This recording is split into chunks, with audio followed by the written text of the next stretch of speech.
Hello and welcome to the B&B show, the miraculous return. Like a phoenix that died off into its ashes last year, we raised back up into the sky, flying even higher. Brendan is my man.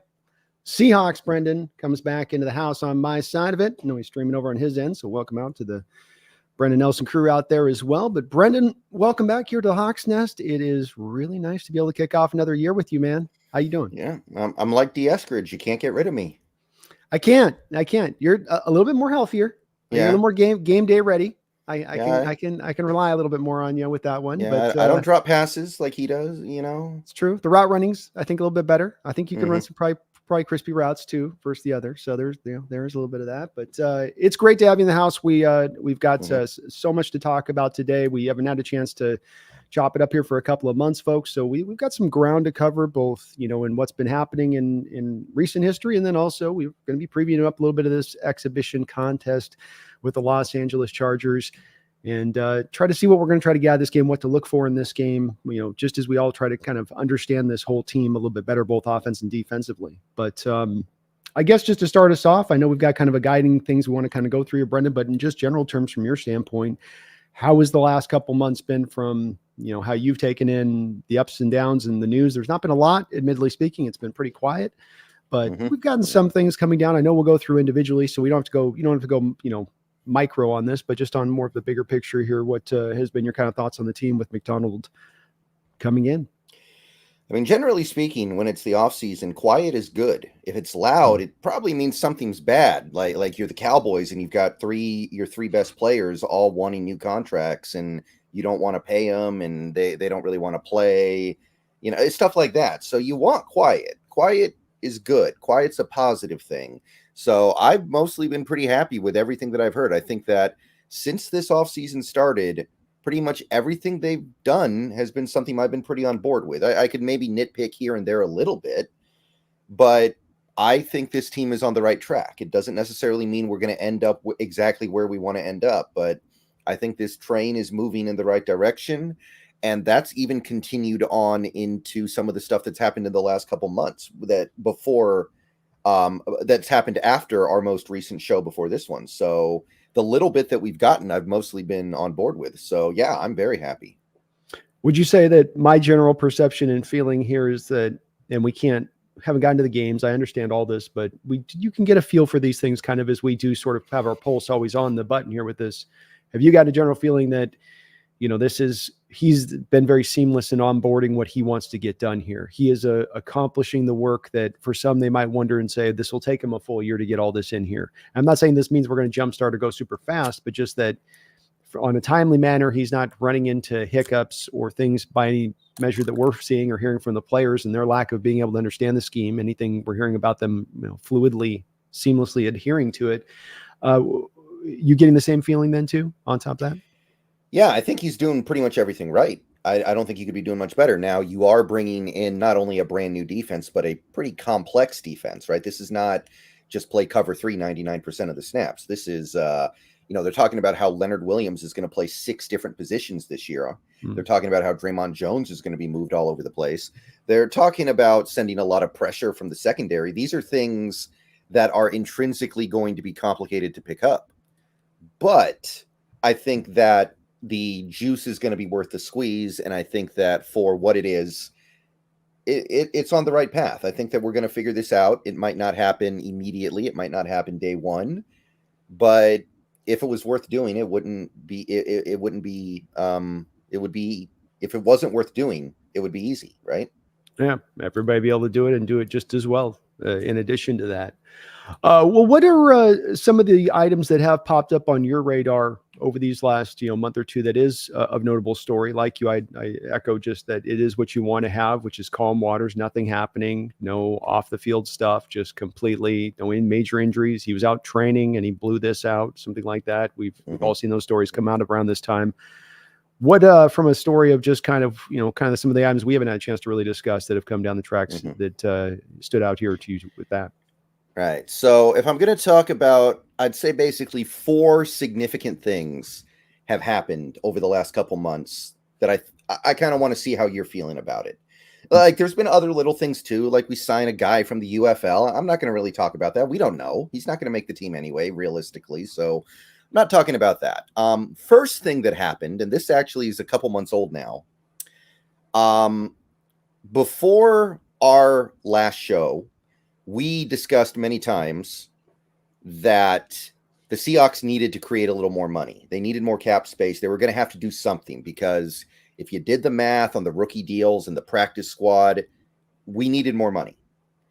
And we theorized where that money could come from. It could be an extension. It could be a cut. What they decided to do was restructure the contract of Dre'Mont Jones to free up about $7.5 million, which lowers his cap hit significantly for this year at the expense of making him much harder to cut, or much more painful to cut next year. What do you think of that decision? Well, you can directly see the inroads of what it creates for you. I mean, I don't think you can deny, Brendan, can you, that in this deal, when looking at it, if you see connectively what it leads to, you can't just say this is happening in a vacuum. You can say, I can see the connection to a Connor Williams occur, the signing of a Connor Williams occur, because you got this money freed up. It is something that needed to happen one way or the other. So you were going to need to free this money up. You and I agreed on that part. There were only so many people that you had left to free up money from. The well had been tapped through for most of it. And I don't think you wanted to go to a guy like DK that still had 2 years remaining on his deal and about $22 million of bonus money that still had to be wound off those 2 years in that deal. So this really did lead John, I think, down a little bit of a line of where he had to go very directly to kind of the door A or door B on this one to get a restructure done. And was this the ideal? No, it was not. I also think this is a bit of the perception versus reality. Perception of Dre'Mont Jones by the average Seahawk fan to a degree is going to be, oh, he had a disappointing free agent year last year. Oh, he didn't meet to the contract that he signed with us. When in actuality, the Seattle Seahawks kind of in a lot of ways sabotaged a lot of that potential production there, not only by having the simplistic defense that was a far cry from really what he was coming from there with Denver, but then also the transition outside as a power edge and run down defender, taking away that many more snaps from the inside. And not only that, last point, future of this is that he has said he's going to play 50-50 inside and outside, which is great. The team's going to find a usefulness for him that fits to Mike McDonald's scheme well and what he wants to have as far as the big power edges. But that's also not why you signed the guy. So my point on this being, Brendan, is that he has been a good soldier on this. The team is not going to penalize him for being a good soldier. And the average fan may look at this as a disappointing contract, but that's to me the bit of the difference of the perception versus reality on this one. Yeah, I tend to agree. I'm definitely keeping an open mind when it comes to Dre'Mont Jones this year, because I think that situationally it's tough. And this goes for a lot of players on the Seahawks defense over the last couple of years, where there may have been some things going on out of their control that caused them to look not as good as they could be.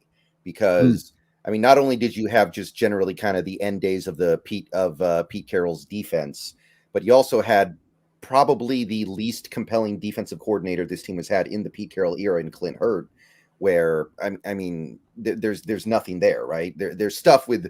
They're flawed, but you saw it with guys like even Ken Norton Jr., Chris Richard, Gus Bradley. There was something there. They could do some stuff that actually worked. Clint Hurtt just never could figure out anything that worked. And I don't want to throw blame at Dre'Mont Jones for the shortcomings up there, because the stuff that happens up there is always going to have a much bigger effect than anything that just happens at the player level. So... yeah. I'm not against that. I will say I was thinking that Dre'Mont probably would not be here next year. Now, we could still release him, but it would just cost a lot more money than it would have previously. So I'm okay with it. I will say that if I had the choice between a Dre'Mont Jones contract restructure or, say, a Geno Smith extension, I'd probably rather do the Geno extension. But I can also understand why maybe they wanted to see what Geno was going to do in this new offense before they commit. It's true enough. And technically speaking, you have the 2 years left on the deal with Geno. I think they would prefer to try to let that bonus money wind out, let themselves get to next year, where you and I are both looking at that, where yes, the cap is a little bit tight, But even with this Dre'Mont Jones situation, if we went contract by contract a little bit through things, I think we would come to find that there is still some flexibility for them to make some things and make some moves and to get out from under some deals and to create a little bit more space at that time. They're not going to be able to go hog wild in free agency next year. That's no doubt about that. And this certainly move ensures that that's not going to happen. But that's also okay because maybe the team's not going to necessarily need to do that by that point. The team will be good enough, developed enough, the young kids coming along, then now you can just say, hey, we can roll kind of with what I got, trust our natural process here because we've done enough to kind of soup this up to get it to the proper place. Right. So I'm okay with it. I think there were one or two things that would have been a little bit preferable. Like you could have saved $3 million by letting Daryl Taylor go. Could have saved $3 million or at least $2 million by redoing John Radigan. But you probably needed a bigger chunk of change than that, especially with the move that the team has made in the last couple of days. Like that was not going to get solved with just a couple $1 million. You needed the, I think, $7.5 million this freed up. You really did. And that's this move. Like I say, I don't think you can ignore that fact of it because you're in the position to give him this money. You're giving him other teams are not willing to give for the injury situation he has. You know, was there a team out there willing to give a 1 year, $4 million deal to him? I know it's a 3, but there's the 3 extra. So let's call it the 1 year 6 he can earn up to. Was there another team in the NFL at this point in time with their cap situation able to preside in that? Probably not as many teams, not in need of a center at least. So this is part of that. You got to me, connect it one to the other, and you were able to substantially upgrade your center position by making this restructure happen. And I think Dre'Mont Jones is going to be a good player in this defense, but I do think he's going to be doing a little bit of the hard hat thing here, Brendan. It's not going to be the sexy inside accumulating a ton of sacks. It's going to be a lot of, I'll get some 50-50 time on the inside, and then the other 50-50 time, I'm going to be the power edge Red Bryant kind of role. You know, I mean, that's not a sizzling, like you're going to be able to do a lot of cool things in that role. A lot of times you're setting the edge and you're hunkering down, and it's good. You need it in a defense. You need it to stop the run. Don't get me wrong, Brendan, but it will also make him look a little worse than he actually is. Yeah, at the end of this year, we are probably going to say he's a little overpaid, but only a little overpaid, right? It's not going to be like, oh, massive overpaid. This is what sinks franchises. It's going to be like, I wish that was a little bit less, but it's not the end of the world. Like we don't have to make it that big of a deal. You know, the real killer, the real killers would be like paying top of the market deals to guys who aren't that good. That's the killer. Paying Dre'Mont Jones 20% more than he's worth is acceptable. Agreed. Totally. And I do think the 2026 cap situation helps the 25 out too, if that makes sense, because it is so freed up in 26 that they'll be able to massage the numbers off 25 if they have to into 26 to make that go. Yeah. And it is worth noting, part of the restructure was they added a void year to the end of Dre'Mont's deal. So they know how to do it. We haven't seen that in a while, but they know how to do it. So let's go void years. Yeah. And again, like next year, if they're in trouble, they can just do that again. And I know it's not amazing because you're kicking the can down the road, but there's always a way to make it work with the salary cap. You might not like it. It might not be fun, but you can do it. And they've got a role that they feel good about in this defense for him with that, Brendan. They don't do this restructure if they're going, this is a bad free agent signing for us. This is a guy that didn't quite fit. We were hoping he was going to be this. It's not that. He's coming to a new defense that's not really going to ask him to do the same things he was doing before.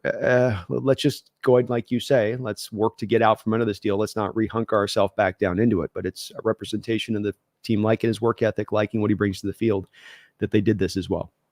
Mm-hmm. All right, so that kind of segues us right into this second big move. And this was something that started weeks ago because we met with him, had a physical with him a few weeks ago. Then he left town.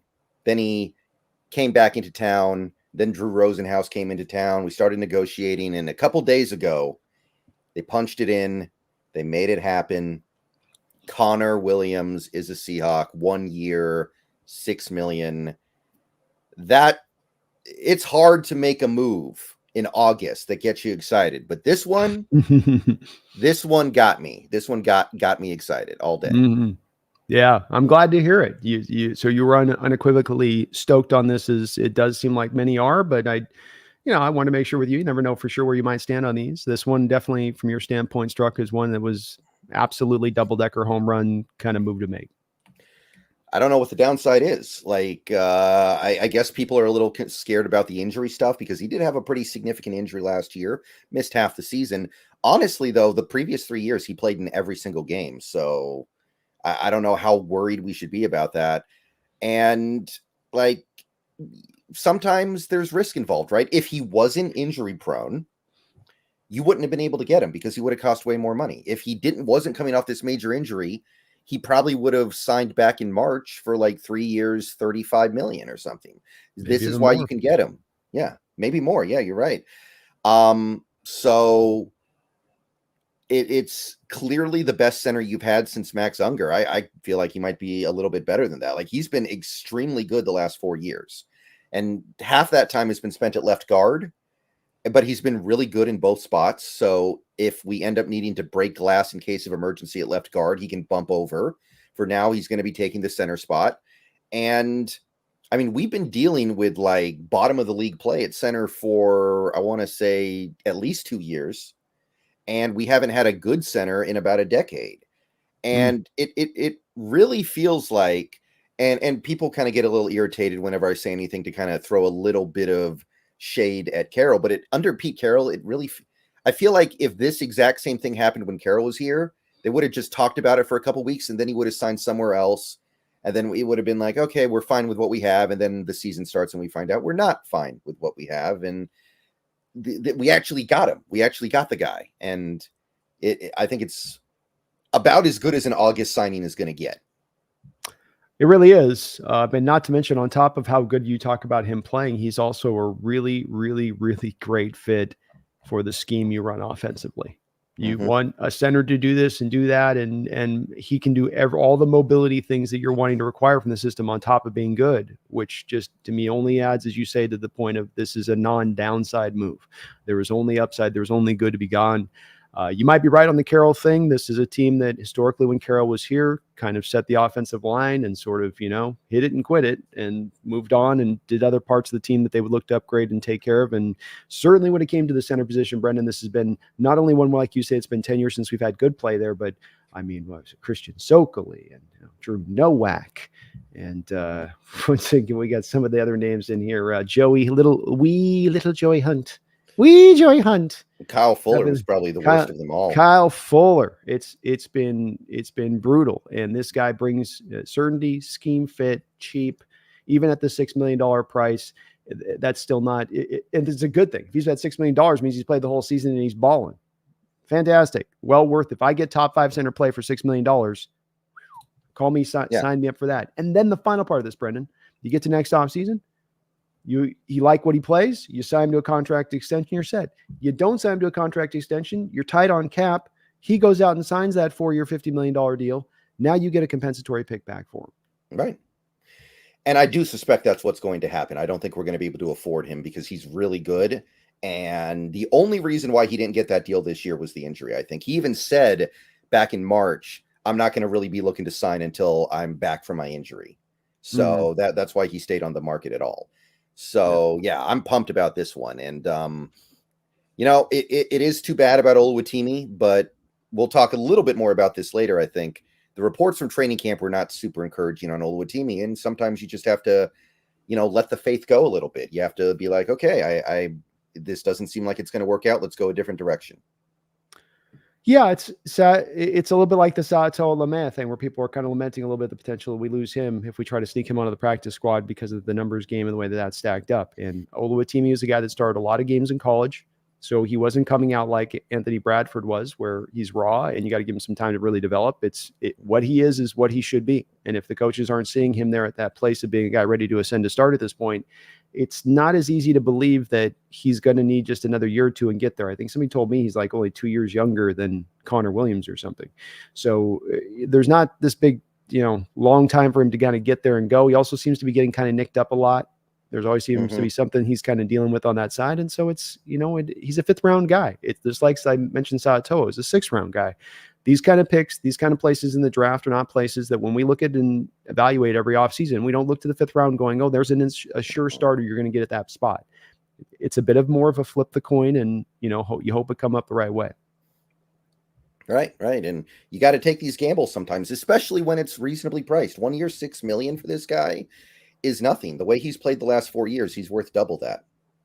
I went through and looked. He's obviously a top 5 PFF center guy, which some people give that metric. Some people don't, Brendan. I think it's interesting when you look at the top 5 rated centers from PFF last year, and then you go look at the top 5 paid centers in the NFL this upcoming year, that you can find a direct relation between them.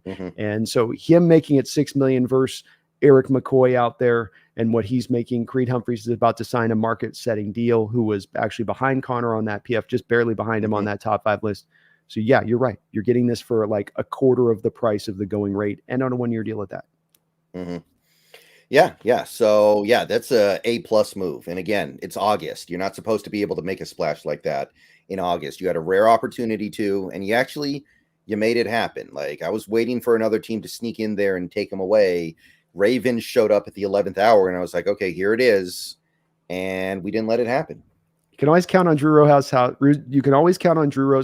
to do his Jerry Maguire bit, right? He's always going to do his Jerry Maguire bit. Like, we're going to Baltimore. They're really interested over here. I mean, they're really interested. And John's over there like, I know their cap situation is. They don't got any money. What are you talking about? No, I mean, we're going to go there though, John, and he's got this guy's as healthy as any player I have ever seen in my life, doing his whole spiel. And it's the most miraculous recovery from an ACL I have ever seen. And he's always doing his stick. Hey, props to him. He's got to, do what he does for his clients, but he does fit to that, type. And I was right with you. I thought the second this thing lasted too long, those things usually have kind of a beat to them, right? Guy comes in, guys gets the physical done. You've already kind of agreed on the framework or the parameters of a deal, and then the deal gets done a day or two later. Instead of this kind of was like a week out. You're going, okay, this is maybe going to take a bit of time. Right. And we don't know exactly how the contract shakes out. There might be some incentives in there depending on playing time. So if the worst does happen, it might be less than the $6 million. We might be able to find a way to offset losing him in the middle of the season if that does happen. So it's a win all around. I don't think there's any downside here. Even if he gets hurt, I wouldn't really call that downside if he's only going to cost that.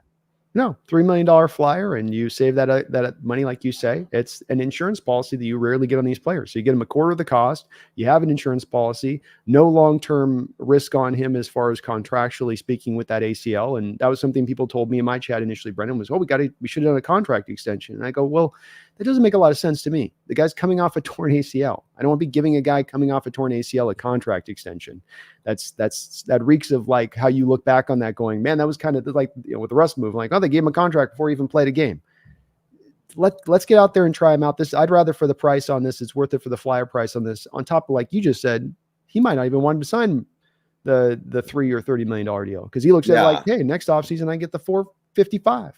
Yeah, I would be very surprised if he wanted to sign multi-year. Like, maybe he could have gotten 3 for $20 because he got 1 for $6. Let's say he gets 3 for $20. Why would you do that if you can just go play one good season and you're going to get 4 for $50, 4 for $55? That's right. Especially in this offense, which he gets to come into. So that fits him purely from his physical ability, and has a lot of talent there that should allow him to really potentially sign within that. A couple donations here. Memberships, got a new member, Ski Nation. I can never tell if it's on your side or my side when we get new members on that. So thank you, Ski Nation, whether it's on me or Brendan's side. Really appreciate it for you joining up as a member. Ryan B has also become a member of the channel. Thank you, Ryan B. Love the emoji there. It goes hard. It goes hard. Welcome aboard. Board Skyler with a $5 donation. Thank you for board, Skyler. Says Hawks are going to ruin the Broncos week 1. Peyton has shown no flashes, draft or otherwise. Young quarterbacks versus our complex D is going to be hard to face. Yeah, I mean, did you see that Bo Nix is third on the depth chart? I did. Yeah, it's kind of funny. It is worth noting that every rookie was at the bottom of the depth chart. It's probably some Sean Payton thing where, like, you got to earn it. You got to earn it in the preseason. Yeah, I'd be shocked if it's not Bo Nix starting for whatever it's worth. I would too, because I just think from the Broncos standpoint, Jared Stidham's not going to take you to the playoffs in the AFC. Jared Stidham's certainly not going to take you to conference championships or Super Bowls. You are having to kind of suffer your penance a little bit for the Wilson deal with the money and where that team is at, frankly, from a talent standpoint. Why wouldn't you as a coach at that point just go, he's got a line. The thing that he can say, Brendan, is you point out last year with Wilson on this, that line pass protected well. So he's not throwing the typical young rookie into the fire to get him beat in because his line sucks. He can go out there and suffer the things he's got to kind of suffer through and figure it out. And that helps to probably speed up his process of development for Peyton into that future when they truly can compete. So I'm with you. I don't understand. I don't think that that's going to be the way that this maintains. And I think it's going to be a long day. We're playing this game at home. You don't want to be in Denver in September because you can't breathe out there. Mm-hmm. It's too hard. It's too hot. And you just can't breathe. It's too much with that altitude already up bad. So we get him at home. We get him with probably I would expect Knicks, and not hearing anything great coming out of Broncos camp. Like they're all firing together, and the plan, you're feeling the plan come together. You're feeling Peyton's vision being implemented. Yeah, I mean, I think they'll do all right. I think he'll be all right. But again, it's the first game that he's ever going to play in the NFL. He's playing on the road. I don't think that defense has gotten appreciably better, so I'm feeling pretty good about it. We'll talk about that a lot in a couple of weeks here for sure.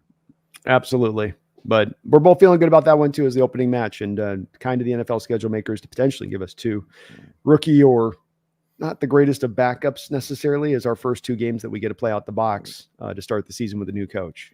They kind of did a bit of a minor solid on that one, I think. Just a little bit. It's not bad. Yeah. A little bit. Thank you though, Skylar. I appreciate the $5 donation, and Seahawks OG with a $5 dono as well. Says, if a complex new defense wasn't worth it, we'd have kept Pete's D. Go Hawks. Yeah, absolutely. Now, when you implement the complex D, it still has to be good. Like I remember in 2021, the Seahawks tried to add a lot of wrinkles to their defense, and the players just couldn't pick it up, and results were bad for the first, I'd say, half of the season, basically. And then things got a little bit better, but it was one of those things where the players just weren't quite picking up. I remember Trey Flowers was talking about how he was having a really hard time understanding what he was supposed to do in the new defense, and players just out of place a lot. So it's got to work, but I mean, they're doing it the right way, right? They're spending the whole offseason on it. The only thing I really have concern about is that our inside linebackers are missing a lot of time, and they're probably a very important cog of this defense. So I don't love that, but it'll be worth it. I think it is a very important cog of the defense. I mean, they even drafted that kid out of Clemson as an inside linebacker a year out to eventually potentially replace Roquan, or not Patrick Queen, if he left in free agency. And that's on top of having the first round pick invested in him, and the draft capital they gave up for Roquan, and the money they paid for Roquan. So it is you could make a lot of, I think, arguments. It's one of the more important positions in this defense versus other defenses and how they view their linebackers, Brendan. So that is a bit of a worry. It does seem like in having a couple different stops where he's had to implement this defense, that's where you do feel like he's been aided in that, in the way he talks about it and how he feels fairly confident in what he's getting across here. There was a lot of mistakes being made. There were a lot of problems that were going down. If there was a lot of miscommunication that was afoot, you'd maybe hear a little more frustration from him of there are bumps in the road here, because he's been pretty straightforward with what he's seeing, I think. And I don't think he's just kind of doing everything's soft, everything's wonderful, everything's beautiful, everything's great. I think he's trying to give you kind of the real scoop with it. But you're right. This is you're going for a cutting edge defense. That's what we're doing. We've gone from archaic and 1988 style defense to now the new. You mentioned why the prior didn't work, Brendan, is because you can't take an archaic 1988 style defense and throw modern principles on top of it and hope that cleans it up. It still is at the base what it is at the root. This is something completely different, and this is, I think, going to really be beneficial. But like you say, got to give it a little bit of time, because this might take us a few games to figure it out through this season. Might take through that first half of the schedule. Might take through the first season. We don't really quite know yet, but it will be worth it in the long run. Seahawks OG, you are right about that. Right. Thank you for the donation. Appreciate you. Very kind of guys. So we are both on board with this Connor Williams thing. The moon. Has it done for you what it's done for me, which is raise this team's outlook by a game? I think so, because the big concern had to be the interior, the offensive line in general, let's say. But, you look at training camp so far, we've heard really good things about Charles Cross. The reports have been rave. It's been getting a lot of positive attention over there. And now you're adding a relatively blue chip center. and you've got some stuff that's going to happen at guard. We don't totally know how that's going to shake out yet, but you've got whatever's going to happen at right tackle. I'm not sure, but we are better equipped to handle disaster at right tackle this year than we were last year, if it does come that way. And we'll talk about Abe Lucas in a second here, but like that takes your offensive line up significantly just by his presence. Like center's an important position. That's an important part of it. You know, the communication with the quarterback, the ability to get the snap off and then get up and start blocking, all the stuff you do helping the guards double team. Like it has to be a big factor here. So I feel like it does make the team better by a game. I don't know which game exactly, but I feel like it does make them better. Yeah. It's hard to pinpoint which one it would be, but it is just to me, if I have them at, I think I was going to end up settling, and we'll be doing, I'm sure, a preview show as we get closer to the season on this, on record predictions and all that. But, you know, if I had them at 10 wins before, I have them 11. If I had 9, I'm up to 10. I think that it does take it at least up that, with even some possibility of taking it beyond that, because you took what was going to be your weak link on this offensive line. I don't know if Lasse Thomas can play good, but I don't think he would have been your weak link. I think the right guard had too much talent at it to be your weak link. And like you said, we've reinforced the depth with the right tackle, where even if Lucas didn't play, that wasn't going to be it. But we have seen, as you mentioned, the last 2 years in Austin Blythe and Evan Brown, overall piss poor results from the interior of that center position. It's been bad. They have plays that get blown up. They don't move well in space. Even in Blythe, who was supposed to be a mobile based guy, and that was supposed to be a little bit at the forefront of his game, I didn't think it was as much there. And this is now where you get a guy that can do that stuff. And in Grubb's offense, especially, Brendan, because you think that center a lot of times, unless you're going up against a lot of these 3-4 defenses, which we're not seeing many of the pure 3-4 anymore, where you got the nose tackle right over the center, right? Mm-hmm. It's all defensive tackle here, defensive tackle here. And so you have that center oftentimes uncovered, where he doesn't have to worry about necessarily a guy coming at penetration right through his direction that he'd have to deal with if he was in front of his face, is what I'm trying to say. What I mean by that is that Grubb spreads everybody out, and now he starts to do that pull center stuff with him, because he can take advantage of him being kind of unblocked or unguarded off the rip there a little bit. And he does that stuff so well on tape, and that fits to this offense, part of that scheme fit stuff. So I think it's going to be, I think you're going to feel the measurable impact of this guy as long as he is healthy. Right. So yeah, love it. Love it. It's the kind of thing that I had been thinking about for a while, and then the team actually went out and did it. It's one of those, it's like when we drafted Reek Woolen. I've been thinking about Reek Woolen. I'd studied him. I'd looked at him, and I'm like, I really like this guy, but what are the odds we get him? And then we got him. Connor Williams, same thing. Yeah, I'm with you. It's one of those ones where you dream. We do the whole hot stove league thing where we all look at guys. We're like, man, I like to do this, you know, and it's part of where you get to the point, Brendan, why you support the moves. Last year, even with the, to me, the big cat and going out there and getting Leonard Williams.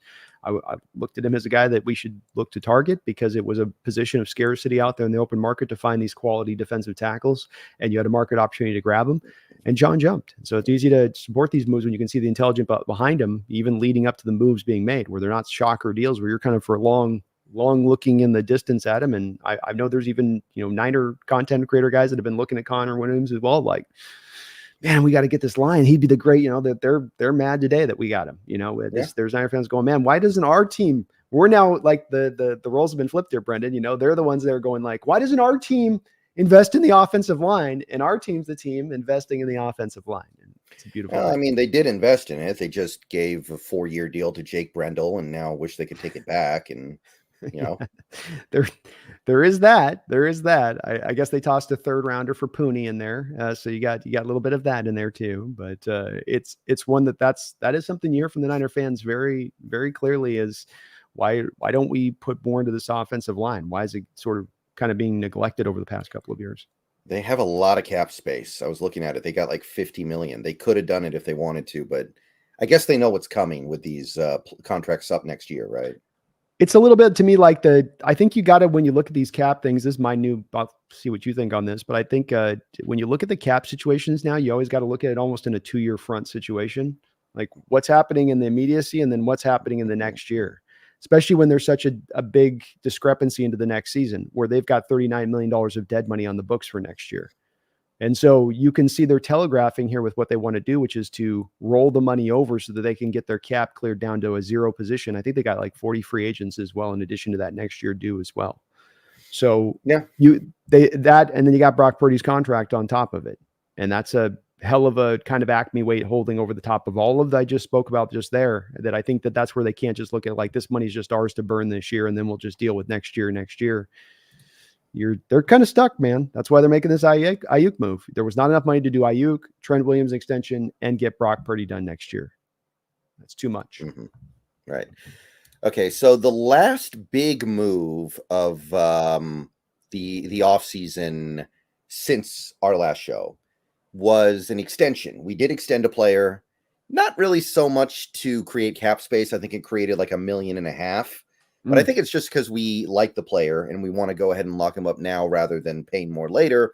Julian Love. So Julian Love was in the last year of his deal, gave him an extension that amounts to basically 3 years, $33 million, some escalators depending on interceptions and Pro Bowl nods to get it up to 36. So how did you feel about the Julian Love deal? Love it from start to finish.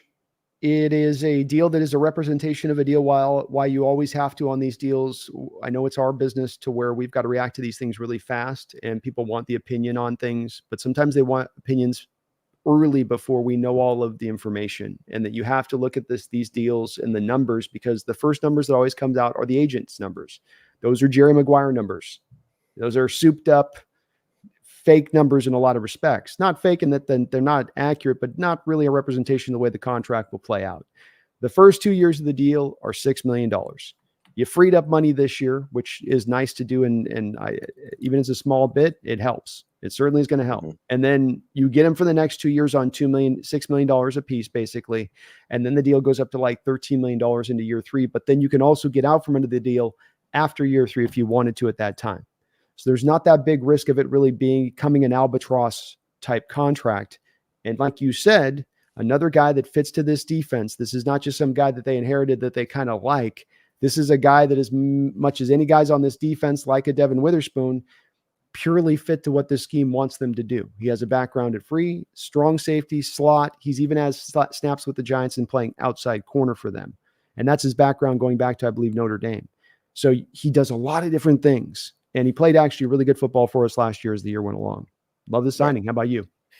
Yeah. He's another guy who I think suffered because of the general fundamental flaws with the defense last year, where the pass rush wasn't there as much as we needed it, where some of the coverage things were not being called the way they needed to be called. The Clint Hurtt stuff, the Pete Carroll stuff, because, I pointed this out and others have pointed it out. Nobody gave up more passing yards on PFR last year than Julian Love. He was getting abused in coverage. And I keep telling people, some of that probably had to do with the situation he was in more so than anything he's necessarily doing wrong as a player. And I think that the coaching staff saw him in the early stages of camp and they were kind of seeing the same things that I was thinking. And they decided, let's take care of this now, because Antoine Winfield Jr. is going to sign some unholy contract in the next 365 days, and safety contracts are going to go way up. And if Julian Love has another good year, this 3-year $36 million deal would probably be more like 3 years $45 million if he plays well. And like you said, he's not going to see most of that money. The next 2 years are really cheap, and then there are 2 expensive years, but the first expensive year isn't that bad, and then by the second year you're going to be able to get out of it almost painlessly. So about, I'd say 40% of that money is in a year that he's never going to get to. So you have to look at the contract through that lens. And he did some really good things last year too. He, he had that Philly game where he was basically the player of the game. He basically won the game for us. He did other good things as well. And he was being put in some rough situations. And the thing that strikes you about Julian Love is the versatility. When he was on the Giants under Martindale, he was playing strong safety, free safety, slot corner, a little bit of outside corner. He was all over the place. So that's something that's McDonald looks at and probably really gets excited about. He really does. I think it's the forefront of skill sets he wants in all players: inside, defensive line, outside, corner, safety. Give me guys that can do a lot of things and do it naturally. Not that I force them to do it or I have to train them to do it, but they have it in their skill set to do it. And Julian Love does so. At $6 million a year, that's a far cry from the Quandre Diggs type contracts, or certainly the Jamal Adams quantitative deal that we gave out to him. So it's just in a whole different territory. And you're right, they got maybe out ahead of this as well as where the cost would have gone, because let's also keep in mind here, Brendan, that if you don't sign this deal, you get into next offseason. We don't know what we're going to get with Rayshawn Jenkins for sure. That's basically a 1-year deal we have him on. I know it's a 2-year deal, but it's a 1-year deal. And if it goes bad, you get out from under that. But then you're looking for 2 safeties in one offseason. An offseason where at that time you're really looking to put the pedal down if you've not become a contender by this season, and truly then I'm sure become a contender by that point. Right. I agree with that. I am down with that. I think that you want to. I mean, McDonald likes his safeties, right? I mean, look at all the investment they made at safety over in Baltimore. So obviously we're not going to invest in safeties the way we did the last few years of Carroll. But I mean, this is a cheaper deal than either of the big safety deals we had before, and it's 2024. It's a very different circumstance from what we did with Adams or Diggs a couple years ago. So I'm pretty on board with it. This is definitely going to be an interesting year for Julian Love, because there were some things that I thought he didn't do great at last year. He's going to have to prove that it had more to do with his circumstances than anything intrinsic with him. And I think that he will. Like, you look at his years with New York, he didn't have those problems. So it feels like something intrinsic to Seattle last season. Well, and he went to a lot different defense in Seattle than what he was doing in New York. So to your point on that, he was doing a lot different responsibilities, or at least slightly different responsibilities than what he was doing before. And, you know, when it comes to Jamal and Quandre, part of the problem you have with paying him that money is you're paying him that money, Brendan, and they're doing very specific, select things on the football field. Rather than they do all of this, it's kind of like they do this part of the pie here. You know, Quandre's single high deep. You know, Jamal's going to blitz for you, you know, but he can't do this, but he can't do that. This is a guy that can kind of give you a little bit of everything. And so you can use him in a defense that also then tells their safeties, hey, I'm going to leave you in man coverage. I'm going to leave you out there single high times. I'm going to leave you to drive out as an outside corner post snap so that we can confuse the offense. This is the stuff that he does really well, and it fits right in his back pocket. Yeah, I'm down for it. I'm ready for it. So congratulations, Julian Love. He got the bag. Let's go, Julian. And Seahawks can feel a bit easier about next offseason if they do have to go and look at that other position, the safety position, and address it. So, Isaac, sorry, wait, let me get to Yellen's here first. A little behind. Thank you, Yellen, for the $2 donation. I appreciate you for that. It says B&B went 6 to midnight after the Williams signing. You better believe it. Yeah, I saw that. I was there for a little bit of it.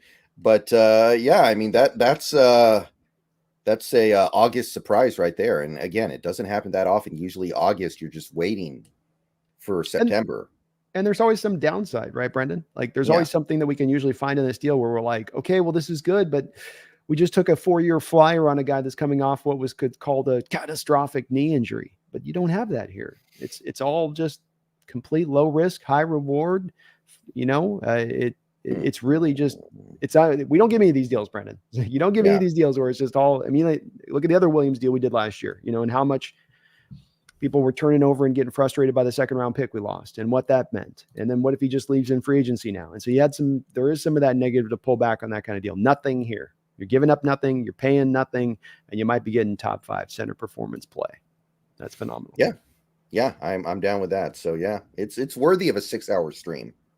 Oh yeah. It was a lot of fun. Always fun chopping it up on good news days. Isaac, and thank you again, Yellen, for all your support, brother. Isaac, thank you for the $10 donation. It says, gentlemen, there is no fighting in the war room. Thing is, VMAC training field isn't in the effing war room. As long as nobody gets seriously injured or hurt, I like the intensity. Echoes of the Legion of Boom. So let me set the stage on this real quick, Brendan. For those, I think most people know what Isaac's talking about, but for those that might not be aware, we had yesterday, it sounds like we had something akin to Vietnam trench warfare and going on in the field, multiple fights breaking out, DK Metcalf doing his Aaron Donald impression, slinging helmets. And some people tripped out about this a little bit, Brendan.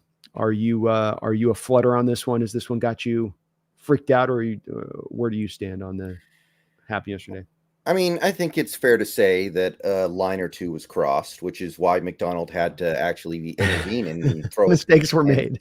Yeah, and he had to get his Joey Crawford on and throw somebody out of practice. Two guys out of practice, actually. I think. Yeah. So obviously a line was crossed, but I think the most important thing that people need to take away from the I think it was yesterday, actually, the training camp fights. It was yesterday, right? Yep. Yeah. Is that Greg Bell, one thing that he said right after it was, I haven't seen a practice like that since the early days of the LOB. And that's what you want to get back to, right? Because the LOB went to Super Bowls. They won a Super Bowl. They did, they did amazing things together. So this is usually a little bit of the price you have to pay if you want to have a great team. There aren't that many teams out there that win championships filled with Boy Scouts that always just, march in a straight line.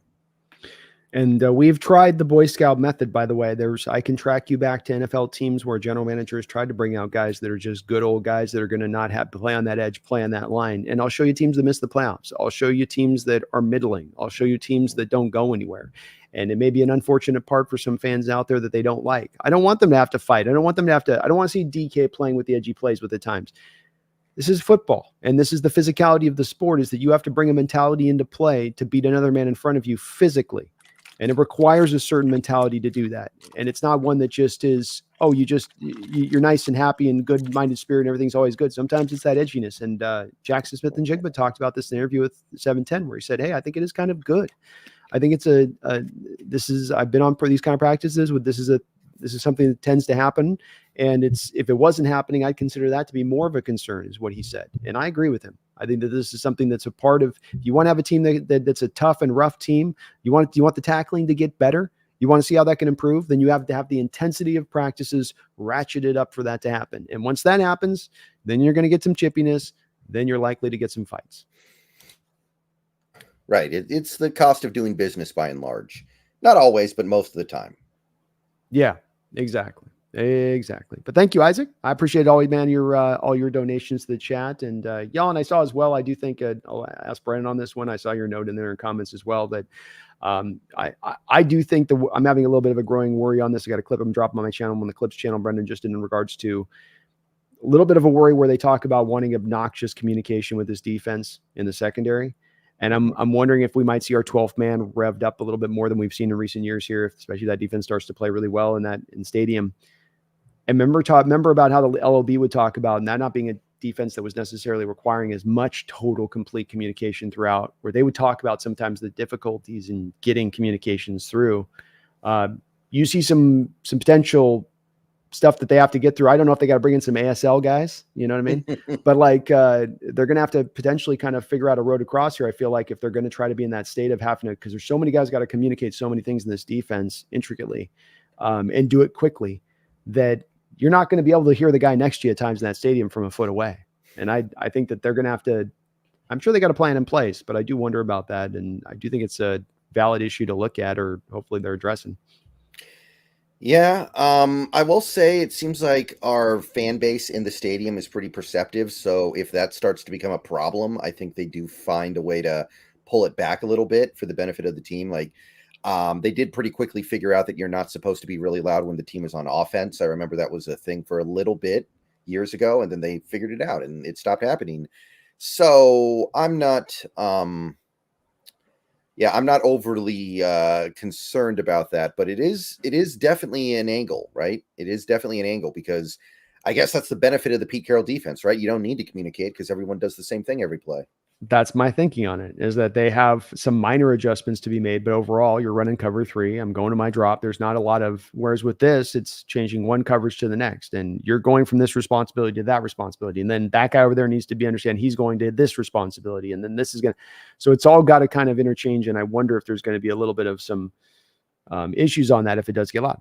And maybe not. It's just something I'm kind of wondering about recently on that side of it. So we got through kind of all of our our current. Yeah, those were the three notable things that went down over the last couple months in terms of like team building, right? In terms of like players, contracts, stuff like that. So that basically gets us to training camp. Yes, and it's been a good training camp. We haven't had any major injuries necessarily. We had the little Geno Smith scare. With training camp, if I was to give me a couple just notable things off the rip off your head that have been really the main stories for you at this camp, tracking it so far. Well, it feels like DK Metcalf's locked in more so than he's ever been. It feels like every day I'm hearing, wow, DK Metcalf is making an amazing play. He's making an amazing catch. He did this amazing thing. He caught this pass in traffic. He's beating Witherspoon and Woolen off the line. He's catching deep passes. So DK feels really locked in, looks ready to have a really good season. In this offense, DK is never going to have like 1,900 yards. It's never going to happen. But could he have a really efficient 1,200 yards? Absolutely. And I'm here for it. Charles Cross has had an excellent training camp so far. It feels like every time they talk about the offensive line, they're talking about him being the guy who's doing things. So those would be the two guys that really stand out to me on offense. And defensively, I would say Woolen, because he was a guy who, Greg Bell even wrote an article about this. He kind of got humbled last year because he got benched a couple times for poor play, and he didn't have as good of a year in 2023. And we talked about how, this could be a big year for him. If he doesn't snap out of it and start doing, at the very least tackling a little bit better, it could go a bad direction with him. And he's looked much better. And it seems like he's taken the criticism last year personally, but he's also taken it to heart. And also he's learning from that. He's, he doesn't like the criticism, but he's internalized it in a way that is productive. And I'd also say Trey Brown, he's playing for that contract. He's trying to get that second deal, and it's not going to be easy for him to get on the field this year because of all the cornerbacks in front of him, but he's going to force his way out there. So I'm going to say those would be four guys that really stand out to me positively. Yeah, we've had a Mike Jackson injury a little bit, and that's probably given him that inroads to really go out there and take hold of that starting job. You're going to spend most of your time in nickel. So you got to, I technically call it a starting job because of how much time you're out there in that way. It sounds like Byron Murphy's also looking like the real deal as the young kid coming in. He's looking like not only the first round pick, but I mean, how many veterans I've heard note of the fact that he is seemingly ready to go in the way that they speak about him. Not in the, he's got a long way to go. He's rough, but he's talented. That's not how they're talking about him. Yeah, he's quick off the ball. And they even said the coaches worked with him a little bit on him improving his get off, which was already really good. But they decided to go ahead and put a little bit of work into making it better, and it has. So that's exciting because that was kind of his strength as a player, right? His get off at the snap. Oh yeah, holding up already a strength to a, and yeah, he said he narrowed his stance or something, I think is what he said. And yeah, that sounds about right. But yeah, I'm excited. I think he's going to be a big time disruptor. I still think about, what did Alec Baldwin say in Glengarry Ross, right? He said coffee's for closers. And I don't know if he's ready to be a closer yet. I don't know if he's going to be ready to be the guy who actually makes the play, but he's going to cause havoc in there. And, for a rookie, that's more than enough. It is. And he's going to a situation, I think, that'll be nice for his development where he doesn't have to be that guy centerpiece day one. He went to the Rams. They would have expected him to be Donald 2.0 from the jump. And here he gets to kind of fit on this line, go through the rotation of snaps and find his role with it. And it sounds like he is, by all accounts, the real deal. Real deal. Does sound like the receivers are doing real well in addition to that, Brendan. JSN, Bobo. Also, I agree. I'm hearing the same thing with DK, but we've got JSN and Bobo seemingly right there step for step with him, and that they're making their share of plays too and doing. Bobo showing you last year was real, legit. Yeah, there was some buzz about a month and a half ago that he might be a surprise cut, and it didn't make any sense to me. And I think if there was any conversation about that before, there's not going to be any now. Like, it never made sense to me because even if you don't ever throw him the ball, he's such a good blocker. He can help you like that. Like, I don't know. That one confused me. Yeah, I could never see that being a possibility. He was a great blocker for one of the maybe five to eight best receiving blockers in the sport last year. And anytime he threw in the ball, he caught it, and he won on the outside, not just as a slot. I mean, that if you had to look at him coming out like, well, he's only a slot only guy, he's showing you he can win on the outside, including in training camp. The Superman catch he made was on the outside. The scrimmage touchdown catch the other day that he made was on the outside. He's showing you that there's some future here, I think, Brendan, of possibly being that guy. As I believe JSN long-term will slide into be mainly a slot guy, and that's not a bad thing, but you're going to play a majority of, 3 wide receiver sets. So who's the number 2 on the outside? Who's going to be essentially that Z then if you have DK here long-term? I think Bobo's making a strong argument potentially here. We'll see how he continues through preseason, but making a strong argument to maybe be looked at as that guy who could be that number 2 long-term. Would you not agree? I'm going to be open to it. I'm going to certainly give him a chance there. I feel like he might be better as like a situational guy, somebody that you don't put a massive workload on, and then he's there when you need him. I don't want to take him away from that if that's what he ends up being, but I'm going to be open to it. He could improve. He could get better in some of these areas. He was a rookie last year. I mean, he's not done. He's not a complete finished product yet. No, and he was a 4th receiver for a receiving squad that was pretty healthy last year. So on that receiving core as a rookie with a 1st-round pick of JSN that they're working to feature and get his touches with the Akie not getting his, there's only so many opportunities you're going to get with Noah Fant, the tight end crew you had. He wasn't going to get an opportunity to really go out there and shine. But I do think he did the most with what you gave him. And he's continued to not only do that last year, he did in the preseason last year. He did in OTAs. He's done in OTAs here. He's done throughout the training camp period here. He's been very consistent in that respect of things. Yeah, I'm excited for it, even though I don't know how many opportunities he's going to get this year. I think we're going to run the ball more this year than last. So it's true, especially if we're up in some games and not wait until the 4th quarter. And try to win. You saw McDonald comment on that, right? He's like, you want to start strong, you want to finish strong. I don't know if he knew what he was doing when he said that, but maybe he did. Yeah, I think he sometimes inexplicably does that stuff and he doesn't realize that he did that in the training camp. He's done that about we're not just going to run A and B gap runs. And it's like, you are you referencing what I'm thinking? You can't just be like he said in his initial preference conference. I remember when John was standing beside him, he's like, you can't just show up your coverage and just show what your coverage is going to be and then just run that. And John's over there going, doing this move. And, I'm like, does he know what he's talking about there? Because is that a shot?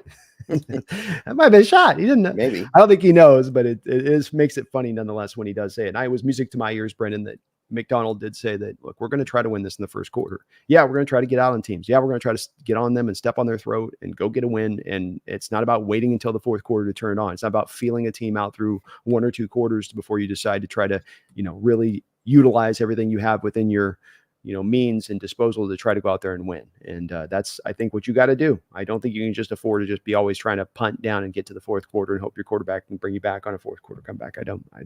That's going to happen at times, but I don't think you should seek it out. Right. We got a couple donations in here. Randall McDaniel, thank you for the $2 donation. He says, is DK going to scrap with Diggs and Jamal at joint practice? Yeah, I mean, a lot of people have theorized that. I feel like the joint practices, not that I know a ton about them because we used to never have them, but from the joint practices I've seen from other teams, they usually do result in extracurricular violence. So I don't think it would surprise anybody. Yeah, it's another thing that I chalk up to a little bit, Brendan, like the fighting in camp thing. Would I like to do inter joint practices? No, I would not like to. But is the modern NFL what it is in the state it is, where it doesn't allow for these players to get hardened up in training camp? There's no more two-a-days. There's no more padded practices and OTAs in the offseason. You already know they're not going to play very much in the preseason games. You got to find some spots and places that you can get these guys to callus up those bodies to be able to tackle right, to stick their nose in there, to not get injured if they're trying to make a basic tackle. And if that's going to happen to do this and you're going to get fights from it, that's just, kind of the way it is. I will say on the good side of this, most of the time when the fights do occur, Brendan, there doesn't tend to be a major injury out of the fights. They look bad and there's, DK swinging a helmet yesterday was not a good look. And I know some people are going to freak out on that, but at the end of the day, no one really ends up coming out of these, too beaten up. You might get a bloody lip or a busted nose, but it's not going to be anything out of control. It would be fun to watch DK just lift up Diggs. One arm, just kind of, pick him up and they kind of just grab him. Because Diggs is going to be pretty small to DK. He's probably coming up to about right here on DK. Yeah. Although, Trey Brown gives up 50 pounds to DK. And when they go at it in training camp, he doesn't give an inch. So No, he doesn't, man. Sometimes it's not about your physical size. That's right. Size of the, not the size of the dog, the size of the fight in the dog. And we'll see what happens. So yeah, it'll be fun to watch how that goes, the joint practice and the way that breaks down on that, Randall. But you can probably count on there is going to be a fight. No doubt about that. Randall with another $2 donation. He says, Brendan, chances Will Dissly finally eclipses 1,000 yards. Herbert's going to have like 200 passing attempts this year or something, isn't he? They're just going to run the ball over and over and over again. I feel it.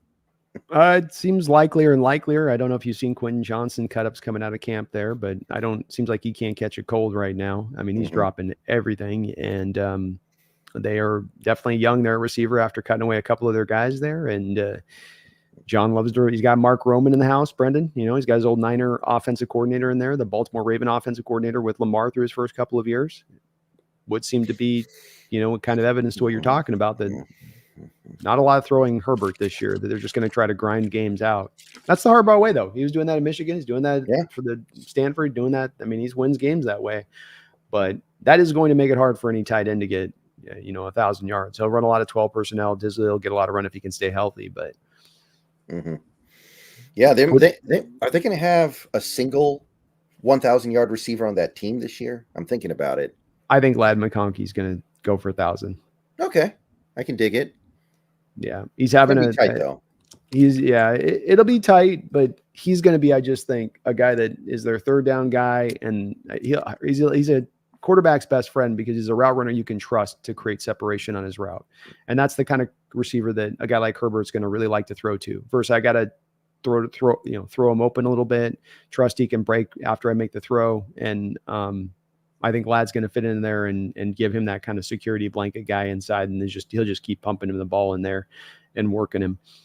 He's having a good camp too. So long odds on that one, I think, from Brendan's standpoint. Brendan, give him a percentage, Brendan. Oh man, that's like getting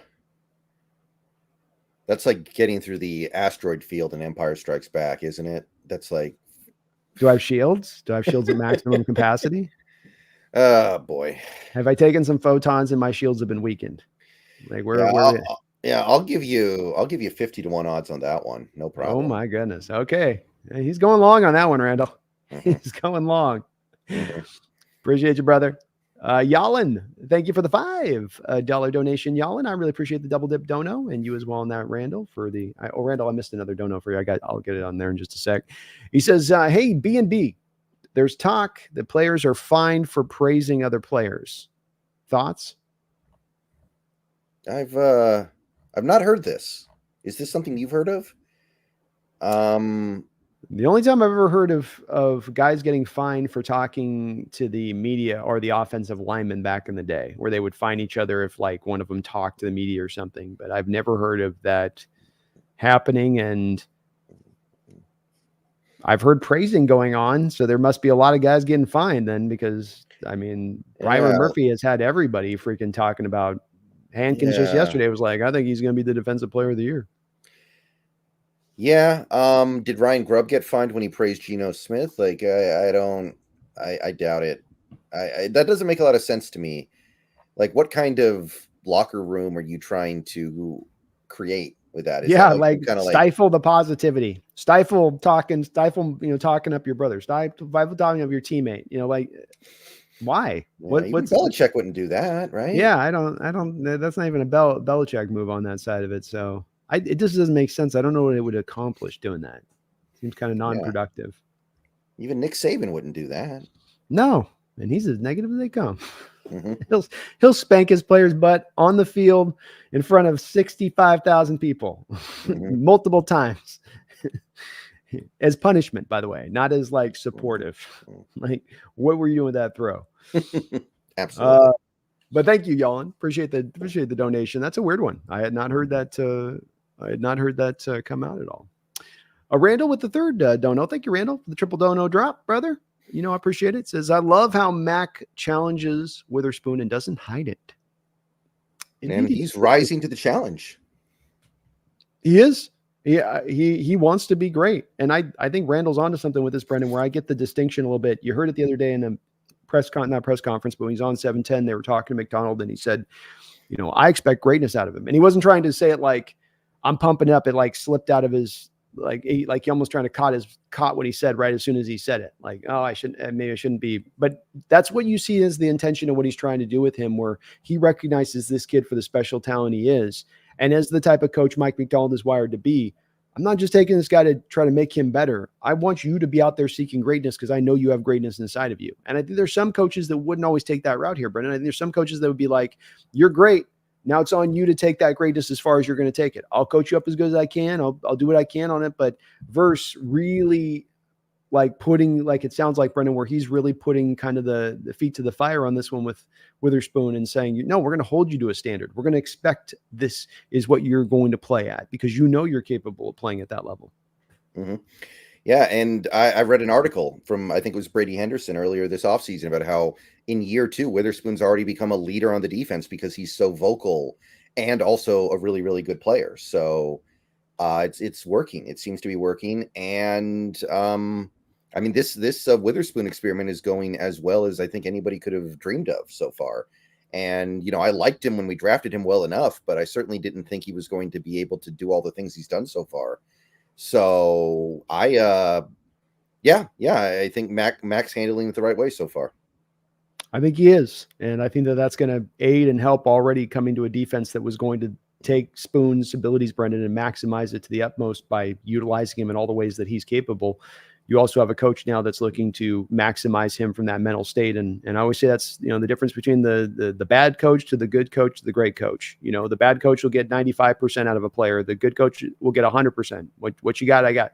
The great coach will reach for that 105%. He'll reach for that what's beyond what you think or somebody might look at you and believe is your capabilities of what you can do. You can go even further beyond that. And I'm going to get you up to that spot of things. And that's something that I think that he's trying to ascend for here a little bit with Spoon. And it's only going to be good. It's only going to be a beneficial thing for him long term.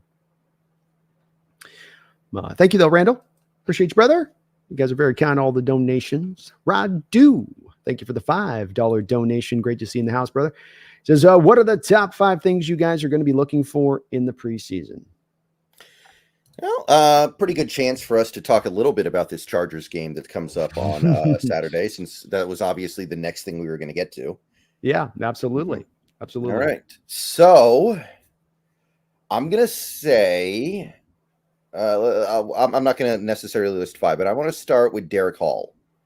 Derek Hall, because this is a big year for him. This is an important year for him.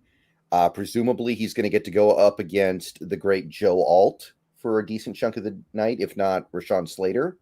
We'll see exactly how the Chargers decide to play their players. But I'm going to say Derek Hall would be really interesting to me because his ability to get to where we were expecting him to be last year is really going to be key for this defense to be able to have a good rotation at the edge. I think that's a good first one. Let me go with the second one here. I think the way the two schemes onboard through the preseason, I'm expecting that you're going to see less vanilla than you might see a year or two from now once both of these schemes are implemented and in place, for instance. There's going to be, I think, some trying of out stuff.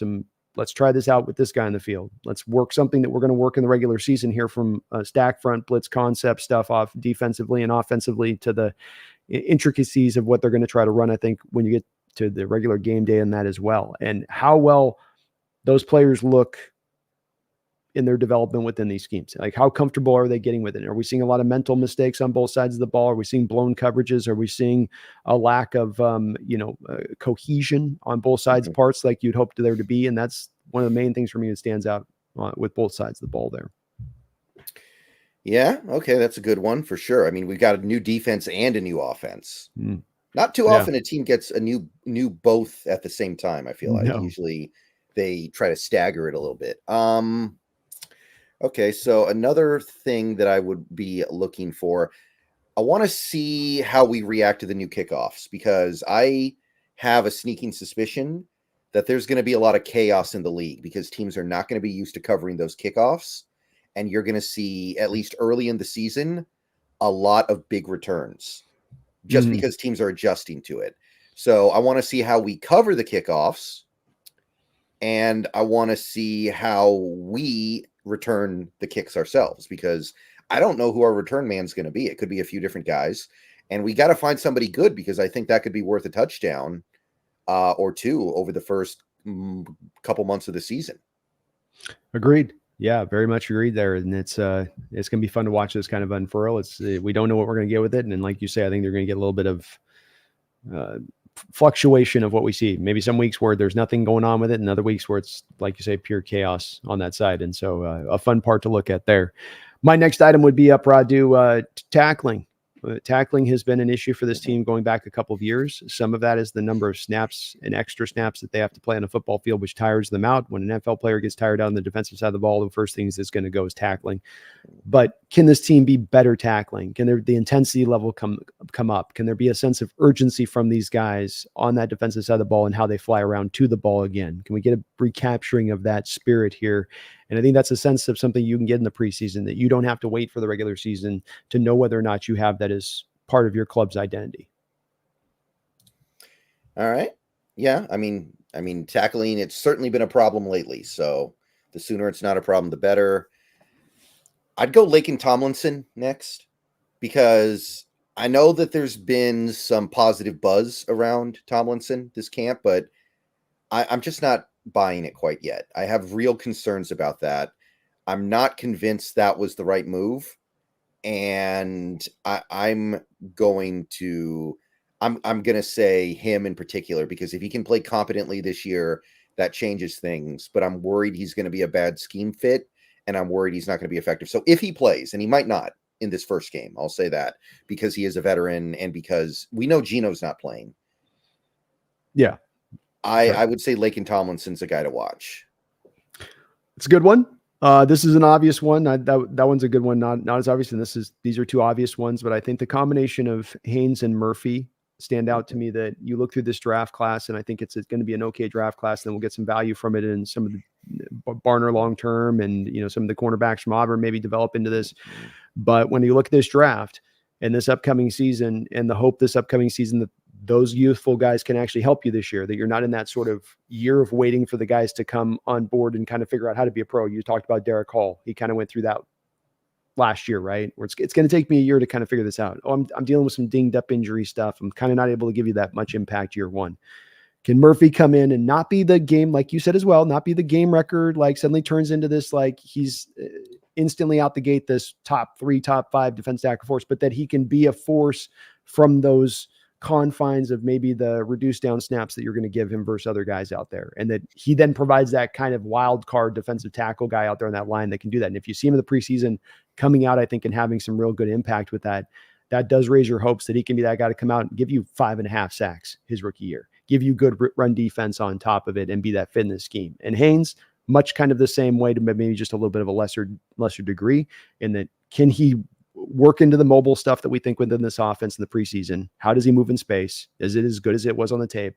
And then can he really lock down that right guard job? Because it doesn't sound like anybody's yet, as Mike Nall or anybody's talked about, Grubb's talked about it, nothing has completely solidified itself inside. This is why you're making the Connor Williams signing. So that's two that I'll be definitely paying attention to as well. Right. As of right now, Haynes is still the backup, and I expected him to start day one. So if he's going to make the move, it's going to have to be in the preseason. So yeah, I still like his chances, but he's got to go out there and do it.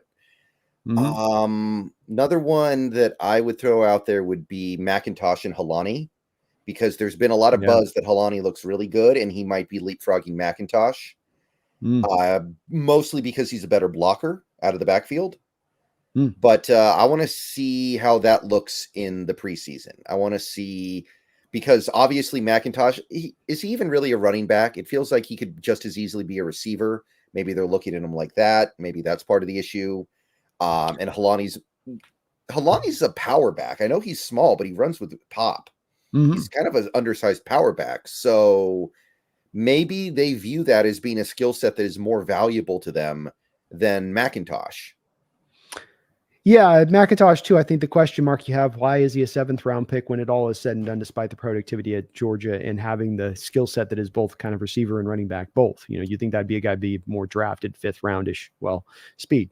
Does he have enough get up and go right now. And from what they're saying, even versus a guy like Holani to be that third guy. And I agree with you. It's an important position to look at because of how thin our running back position has gotten over in the recent years and how often we have to go to that third or fourth running back. And so the guy coming up and rising up is going to be interesting. And with McIntosh, as you say, we just don't know what we got him. We got a couple of cut-ups from him back in training camp last year. We looked great on a couple of runs, and then he got injured at the scrimmage game, and then we got nothing from him. And he looked good at Georgia, man. I think he ideally would be a guy you'd say would be your third down back. I know Charbonnet fitted that role well, and Walker did that stuff, and Holani's got the bat. But theoretically, with this guy's skill set, he would be your ideal third down back. Right. You could run him in motion. You could isolate him out on a linebacker, have him run a go route, and he's going to run past that linebacker because he's just got a good. Or you can run a stop and go route on that linebacker and kill him on a sluggo. He's got that to do that, but like you say, they do seem like what we're kind of as much as we can take away from camp, and this is why it's going to be very interesting to watch the games here with these backs, is because indeed it's a little bit open right now. Yeah, I feel like all that McIntosh stuff is definitely true. And the issue is he's not blocking as well as Holani, which you got to be able to block if you're a third down back. And that might be the issue here. But that could resolve itself over the next couple weeks. It's an important one, too, because we're not going to be max protecting as much as we had prior as well with this, Brendan, right? You run probably a little bit less 12 personnel, so a little bit less running back, one tight end or two tight ends. You're going to be now in more spread concepts out, running backs back there by himself. So that back's highly reliant on now having to pick up those blitzers on his own and be Johnny on the spot, because you're going to have just your 5 guys in the 6, and then everybody else is out running routes. It means those guys have got to be able to do it. You can't get around it. You can't scheme over it. You got to have that guy be able to get his nose in there and get dirty and make it happen on that. So let's be good five things. I think we gave 6 there on that one, Radu. But those would be about the main things that I think that are probably the keynotes. Anything else you got, Brendan, stands out for you? I mean, I'm going to be watching everything, but those would be the things that I would really recommend keying in on because, obviously DK Metcalf's going to make the team. It's not like, oh, he's got to have a good preseason or he's not going to make the team. We know he's going to make the team. Yeah. So obviously we all love Metcalf, I think. Well, maybe not all of us, but most of us. I don't want to get in trouble here. Yes. But, what he does in the preseason doesn't really matter. What Lockett or JSN does in the preseason doesn't really matter. But it matters like McIntosh, Holani, Derek Hall, Christian Haynes. That matters. Yeah, agreed. Very much agreed. You brought up Darrell Taylor. That'd be maybe one more guy we throw into this. $3 million to still be saved. Let's remember this. That's not a guaranteed contract. So haven't heard a lot of noise out of him in training camp so far. When I went down and watched training camp in person, didn't do anything notable to my eyes. In fact, I think that the injury that happened with Dre'Mont Jones on the day that I was there, I don't want to say he caused it, or it's not. No, he's on George Fan. He kind of got George Fan dinged up. But that's another guy to maybe watch for, see if something works with him better in this defense, because there's 3 million reasons why the Seahawks might look to move off from him, especially if Nelson Cesar can be a good player for them in this season on that side of it. Right. Thank you, Radu. Appreciate you, brother. Long live the King with a $10 donation. Thank you, King, for that donation. You guys are very kind tonight, man. You're kicking us off right here on the B&B show, and we appreciate it. He says, B&B. Off-year Jason Myers may have been an angel in disguise of a villain. Oh, a sheep in wolf's clothing, or a wolf in sheep's and wolf clothing? That's how that would be then? Hypothetically, had he cashed in kicks that had us at 11-win season last season, would Jody make the change? How would the roster look? I would assume that she would not make the change in that circumstance, because if the Seahawks had gotten to 11 wins last year, that would have been, I think that's exactly what I had before the season started. So they would have, quote unquote, lived up to expectations. And I don't think there would have been much of a reason to fire him at that point. It would have been kind of weird to almost like, were you expecting to win the Super Bowl? So yeah, we probably don't. Now this is kind of the eternal battle, right? Is it worth it to lose games if it means change gets made that needs to get made? That's one that I struggle with, right? That's tough because sometimes you don't even know if the change is going to happen, right? I back in 2021, I had so many people in my comments who were rooting for us to lose because we can finally fire Pete Carroll. Well, we lost a bunch of games and we didn't fire Pete Carroll, and it's like, well, you just rooted for your team to lose for nothing. So, that's not good. Nobody likes that. So I'm not saying we should all retroactively say we're happy that we didn't make the playoffs last year, but if you look at it objectively, absolutely. I don't think Carroll goes anywhere. I don't think the team does some of the things they do in the offseason with an 11-win season.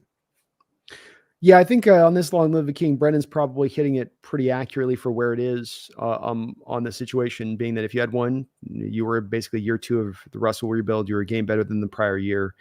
That looks like improvement, even if it's moderate improvement. So probably not then what it was on the other side of it, which looked like underwhelming, and that you underperformed and didn't get the most out because it was less. You went backwards.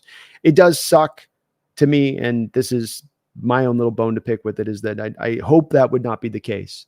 I agree with Brendan that's probably is the case, but I would hope that the case would be more that Jody and the committee that look at this team look at it as what's really working here versus just, well, we came to a bottom line of got to 11 wins, but we got bounced out the playoffs, because that would have still meant if you got to 11 wins, got bounced out of the playoffs, that you were still having then only one win in the playoffs since 2017. One win since 2017 if you'd gone through last year with that 11 wins getting in. Is it progress? Yes. But is it still then an indicative of the fact that Carroll was the right guy and that was the direction to stay with, and that was going to continue to get better? That's the key point. That it was going to continue to go up. You're going to continue to now become a contender. I think that there was less proof of that if the committee was really looking at this intelligently. And I only say I think they're looking at this intelligently, Brendan, because I think they came back to Coach Carroll and said specific things they wanted to see changed, right? It wasn't just a matter of you didn't get to these wins, you're out. It was, you didn't get to these wins and you need to get rid of the defensive coordinator. We're not paying Jamal Adams. The throwing the bad money out for no reason, just because we want to reward guys or you like the guy. We're not doing that anymore. So, and he was like, no, I'm not doing it. And then that's when they had their mutual parting of ways kind of click in. But again, I agree with you, Brendan. I think it was probably doesn't mean that that's not still the way it was, that it would have been that way. Yeah. I mean, some people, and when I say so, I mean, the pro Carroll people said that it was ridiculous to let him go after a 9-win season. But so, maybe they would have done it after an 11-win season because, it's still a winning season. I guess it's possible. But I mean, how often does a coach get fired after an 11-win season in the NFL? It's probably very rare. Marty Schottenheimer with the Chargers back in 2006. That's all I can think of. It really is. But I do come back to that number where you go, look, you've been here for 7 years there. 2017, that's 7 years. You have one playoff win.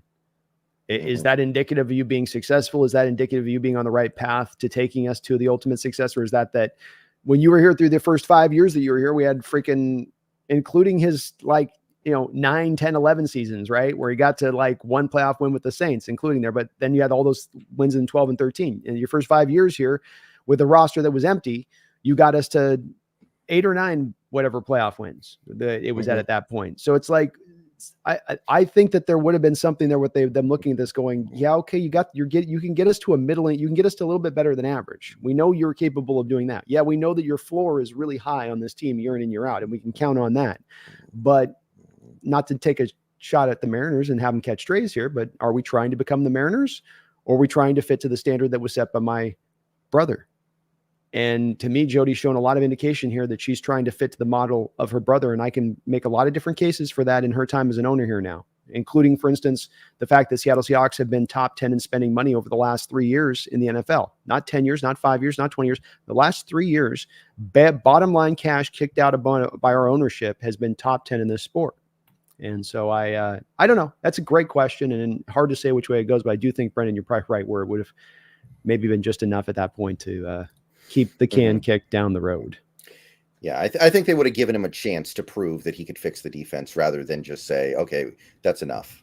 Yeah, I think you're probably right on that. I do. Thank you, King. Great question. Randall McDaniel with a $2 dono says, who are the predictions on who will the captains be? Geno and Lockett on offense.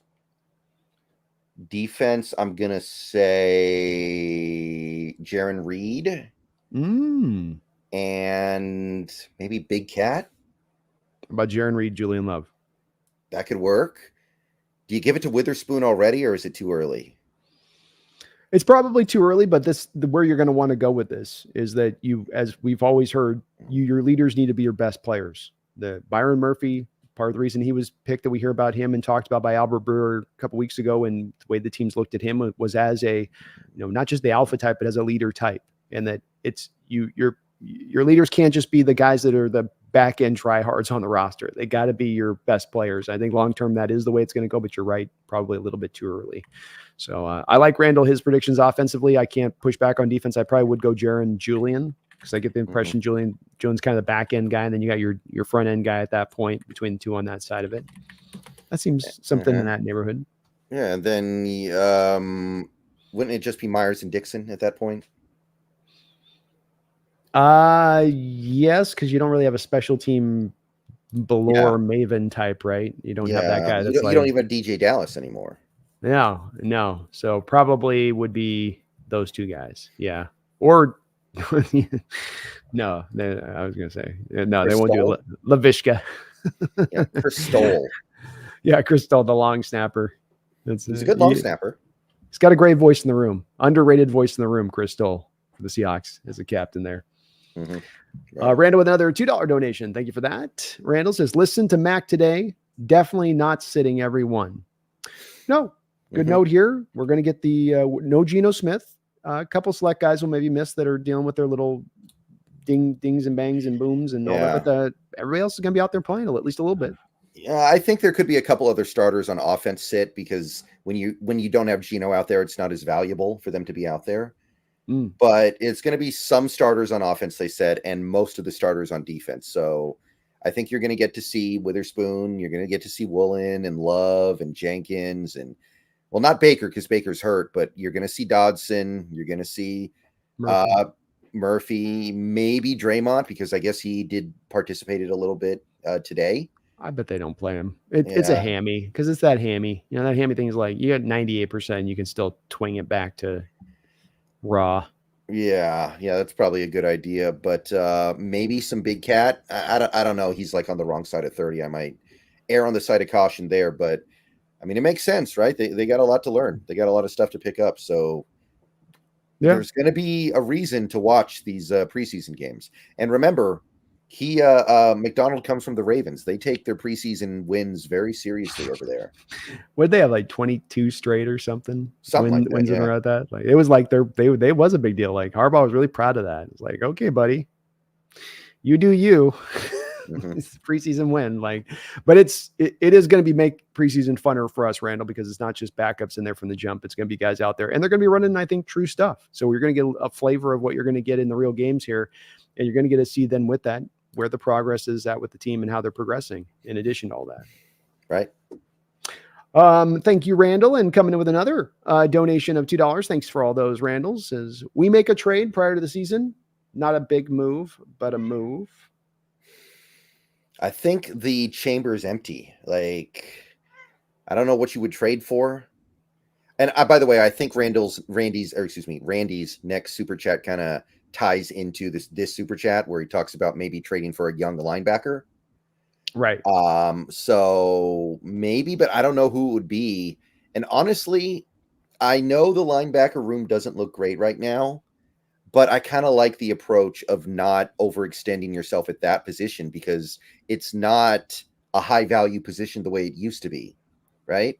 It's one of the positions that I think you can afford to cheap out a little bit at, and you can get away with it because the position doesn't mean what it used to mean back in the 80s and 90s.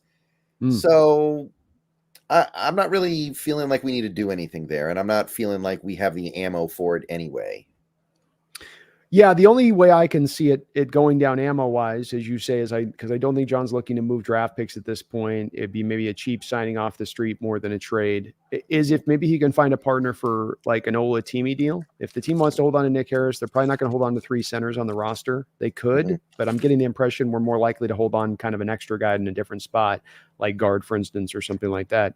So can you find a team that has a pre-draft evaluation grade on Olatimi where they feel like he can be at the very least a very solid backup for them, and then they have a influx of an extra kind of linebacker you like in the same way of a guy who's maybe, you like the scouting report coming out, you feel like he can fit, or McDonald liked him coming out, feels like he can be a fit at that point.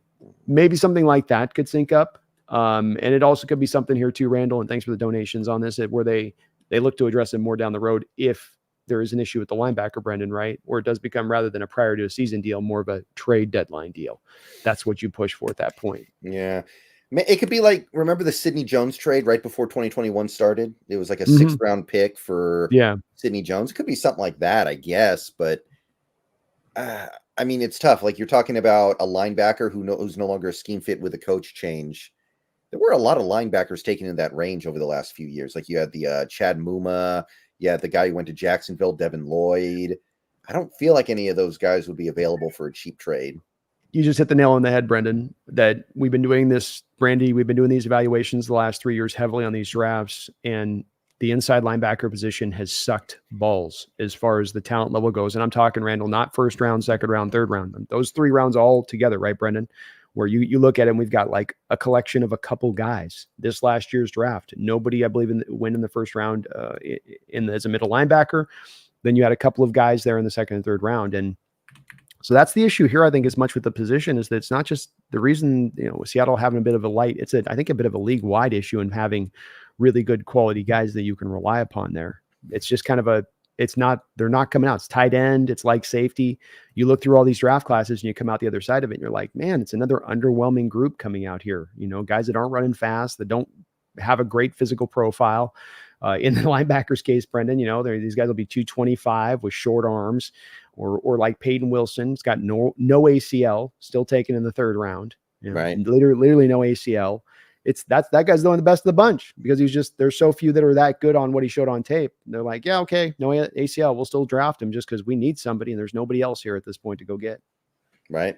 And I think that's why you're seeing the position become devalued and deprioritized, because there isn't enough talent out there to even consider making it a high priority position.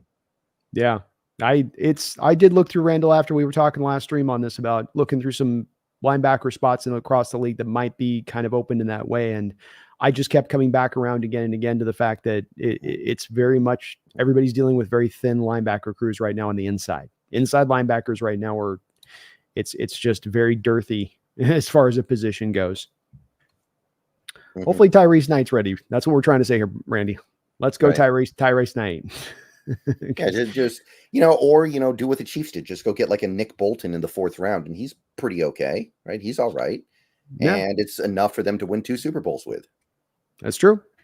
Though they have hammered it pretty good in other places too, with some of the other inside linebackers they brought in there, right? Because they went and got that other the kid out of Wisconsin, I think it was, they drafted a couple Leo Chanel. Yeah, there we go. Yeah, they got Chanel, and then they had the other kid already in there on top of it. So it's good news, though, if it's a trade deadline deal. The Baltimore Ravens a couple of years ago needed to go out there and get an inside linebacker midway through the year. They had a big hole there where Queen couldn't play in middle linebackers. They bumped Queen to Will, and they went and got Roquan Smith for a 2nd rounder. So that's also where this comes in, Randall, where I think it's much less likely to be a before the season thing, and much more that if they get to a trade deadline and it's still thin, Baker can't stay healthy, Dodson can't stay healthy, Tyrese Knight isn't ready to help, then you go and make that move at that time to go and see if you can find somebody, if you can. But it's going to be hard. Looking around the league, it is a very thin position. Right. Randall with another $2 donation. And Randall, thank you for all of your support tonight, man. I salute you, brother. You are awesome as ever. He says, and we had mentioned this guy, but this is probably one guy we should have mentioned, is something that we're looking for in this preseason and we'll be watching very closely. And he says, I'll be watching how Sam Howell looks in the preseason. It's been a rough preseason for Sam Howell before we've gotten to these games, Brendan. Yeah, it's been very inconsistent, been very up and down. Yeah, the accuracy issues I've seen. I mean, Bobo made his Superman catch on a Sam Howell throw, and it's a great catch, but it's also not a great throw if he has to Superman it to get it, right? Well, better that than put it on the body. That's my thing with it, is I always like him to at least put it to where the guy can go out there and get underneath it, rather than letting the defender catch back up and come make a play on the ball, which sometimes is the other side. Where, if they got to pick a side of the coin, I'll go to the other side of it. But he's not looked good, Brendan. I went there for 2 days in practice, and when I tell you it was brutal to watch, it was brutal. He got better since then. The reports are that he's got a little bit better, and he's going to get a lot of run, I think, Brendan. I think they're going to play him, a lot, because they want this guy to fit into being a guy that can be a solid, at least number 2 for him over the next 2 years, if not get beyond that. Versus Walker, who I don't think there's a long term here for him. He'll be the 3rd guy. Don't get me wrong there, but they want Sam to improve, and the only way you're going to get that is reps. So hopefully he can look a lot better. Hopefully he's a gamer. That's what some people will say in my chat, Brendan. He's a gamer, He just has to have the live fire. He's got to have those bullets zizzing by his head to be fully locked in. So hopefully that is the case, because the kid is talented. Just it's been a bit of a rough ride this preseason, man. Yeah, we'll see him a lot tomorrow, or excuse me, Saturday, because there's no Geno, so he should play a lot. Yeah, I would estimate at least 2.5 quarters. You're going to see Sam Howell tomorrow on Saturday, and that's give us a nice, good close-up look, and hopefully he can look a bit better out there with the number ones for as much time as they might get a run in this game. Though they do have that inter squad game coming up, so I think the ones will get a probably pretty short run here, as they're going to want to get some of that in with the Titans inter squad thing coming up next week. I think that's right, Brendan? It's next week. Yeah, that sounds right. On the squad. Thank you, there, Randall. Upo with a $5 donation. Thank you, Upo. Appreciate you. It's good to see you too, brother. It says, our off-ball linebackers scare me. They're not bad, but we're real thin there. Just as we're talking about with this, you have your two starters who both were injured coming to camp. They got healthy. Baker's back to being injured. Tyrese Knight looked very raw coming out of his tape with UTEP. John Radigan is John Radigan. You're thin there. There's no doubt about that. And we need Dotson and Baker to basically play this year and be on that field pretty much all the time with how we set this up. So as Randall's touching on his Dono Upo and you're touching on is it, Brennan? Is it the most problematic position currently on the team now that we got the center position?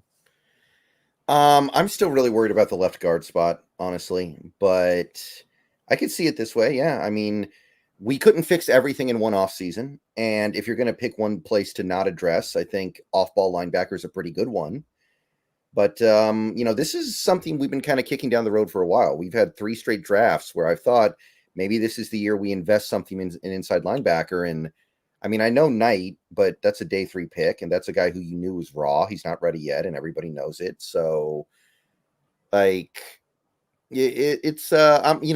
if we end up losing a couple games that we should have won this year because we have bad inside linebacker play, I think the team's willing to live with that a little bit, but that doesn't change the fact that it could happen, and it would be too bad if it did.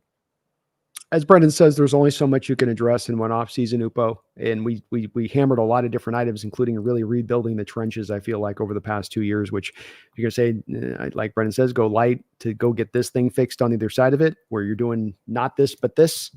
I'm okay with them making that choice of going the other direction rather than souping up the linebackers. I think this is also related back to, not to sound like an echo chamber or a repeater here, but that this relates back to the talent that comes out of recent drafts. The last 3-4 years of drafts have not been strong on inside linebacker. When you're saying what are the top positional groups in any given draft, you're not in the top 5 coming to linebacker. You're going maybe quarterback, receiver, running back. You're going to those kind of positions, but you're not arriving at inside linebacker corner. You're not there at that spot. So what should John do during that time? Should he have, reached for guys and gone an extra round over to get a guy that you wanted to pick in to bring him in to set that up? Or do you got to sometimes trust your board, and that's going to leave you in a spot where you might have a position a little bit lighter as long as you're trusting the board? It's the inverse of going by the value-based mindset to where you build up a position super strong. Right, Brendan? Like you got Byron Murphy looking at you on your draft board number 1, but you already have Williams. You already have Dre'Mont Jones. It's not a need. Well, that's the good part where it stacks one particular position up. There's also the inverse to this, though, that if you don't operate off of need in a draft, you might find yourself with a positional group that gets a little bit lean because the value was not there on the board to take them. Yeah, and I think following that value, even if it occasionally hair lips you a little bit, is the right thing to do. Yeah, I agree. And I think you can deal with this inside linebacker. It's one, you can go find somebody, I think, if you're willing to give up the assets to do it, if it becomes that much of a need. And then the number 2 part is I think that can fit into this defense pretty quickly, as we saw Roquan Smith do, as he went from a Chicago Bear defense that wasn't running what the Ravens were running, and he came in there, and from day 1, that defense was much improved with Roquan in there at the middle linebacker spot. Absolutely. So valid concern, Upo. Completely valid concern. Washington Fish Quest. Let me say it right. Thank you for the $2 donation. What is the ceiling of the offensive line this season? I'm going to say like 14th or 13th best in the league. I'm not going to get ahead of myself here, but I think it'll be good enough to allow the offense to be really good potentially. Like it doesn't need to be the best offensive line in the league. It just needs to be adequate. It's very true. I think, and this is the ceiling, of course, we're talking about here, Brendan, which is not where they're going to necessarily be, but what could be their best potential if everything works out great. And I think I had this prior to the Connor Williams trade being somewhere around 17, 18. I think Connor takes you more into around the top 10 state of things. I think it's that big of a significant contribution. Having a center that not only is a good center that fits to the scheme, but also can come in as a leader guy to communicate from the center position the way you need, specifically, Brendan, with those line protection calls and getting guys in the right, places prior to the snap and getting the scheme protections in the right places prior to the snap. So this has raised it up significantly for me, Washington Quest. But it sounds like, where did you have it prior to the trade, Brendan? Before Connor? Before the trade, I kind of had it somewhere around like 20th or 21st. I was not too optimistic about it. I did think it was going to be better than last year, just by virtue of the fact that we had a lot of injuries last year. And I did feel like Olu was going to be a little bit better than Evan Brown. Mm-hmm. But I still wasn't too high on it. Like we're dealing with this stuff with Abe Lucas all the while. And even in the best case scenario, I can't imagine him playing all 17 games this year. So we're going to be dealing with at least some George Fant. And I mean, George Fant is okay. He's better than Jay Curhan, but not by the massive amount that I think some people perceive him as being. So I wasn't too high on it. So yeah, I think it'll probably be an above average offensive line now in the best case scenario, but I'm not going to go further than that. It's fair enough. And again, if they are above average, that probably does mean a top 10 offense. That's fair to say, right, Brendan? Yeah, definitely. Easily. We were a top 10 offense 2 years ago, and I don't think our offensive line was any more than like league average. Amen. Amen on that. So great question, man. Looking good though. Both me and Brendan have him 6 spots better. We're a little different in spots, but we both have him with that Connor Williams trade, essentially about 6 spots higher than you were going to be. That's how substantial of a move that was in adding that guy to the row to the starting spot here. Hand Grenade with a $2 donation says, are we going to have to rebrand the 13th man now? He's speaking of that, Brendan, because when you play a Mike McDonald defense, it's like you've got 12 defenders on the football field. So he's thinking, well, have to call him the 13th man now, because that's how we're going to be known, as the 12th man defense out there in the way they structures it. Might just have to, Hand Grenade. I'm going to get the shirt made up here. The 13th man, a new era. I mean, 13 is not a good number, though. That you're getting into some pretty risky territory there, right? That's true. Maybe we just got to go 14th man, like they do with the floors on the building, where they skip a floor and they don't have a 13th floor. We'll have to do that. Maybe it's called the 14th man. But I don't know. I'll get the shirts put together at some point, Hand Grenade. I can always do that, man. 13th man, the 14th man. 14th man, a little more better than 13th man. It's got a better ring to it, too. I'll bet as well. Long Live the King with another $2 donation. Thank you, Long Live the King, for the double dip dono. Says, I'm hearing we possibly have 2 lockdown corners. I mean, we kind of did last year. As much as Woolen did have issues last year, he was still really good with his coverage numbers. And I mean, Witherspoon, for as much as he got targeted, really didn't give up that much at all. So I'm going to say, yeah, I think we do. Yes. A part of this too is a little bit of the Tariq Woolen coming into this camp looking like he is, steal your wording here, a little locked in, that he is looking like he's coming into year 3 and understanding what's at stake and what he needed to work on and how he needed to come in from a mentality standpoint. Everything we're hearing about him and DK Metcalf in training camp is that those guys are locking horns and in a good way. And in a way of, I'd hate the iron sharpens iron thing because it gets overused so much, but in that kind of way. And that's only going to make those guys better, dealing with the best of the best on the other side of them.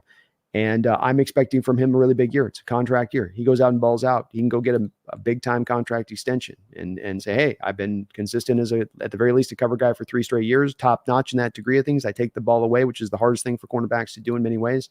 Pay me. And so there's a lot at stake here for him to be that good. And Witherspoon just is that good.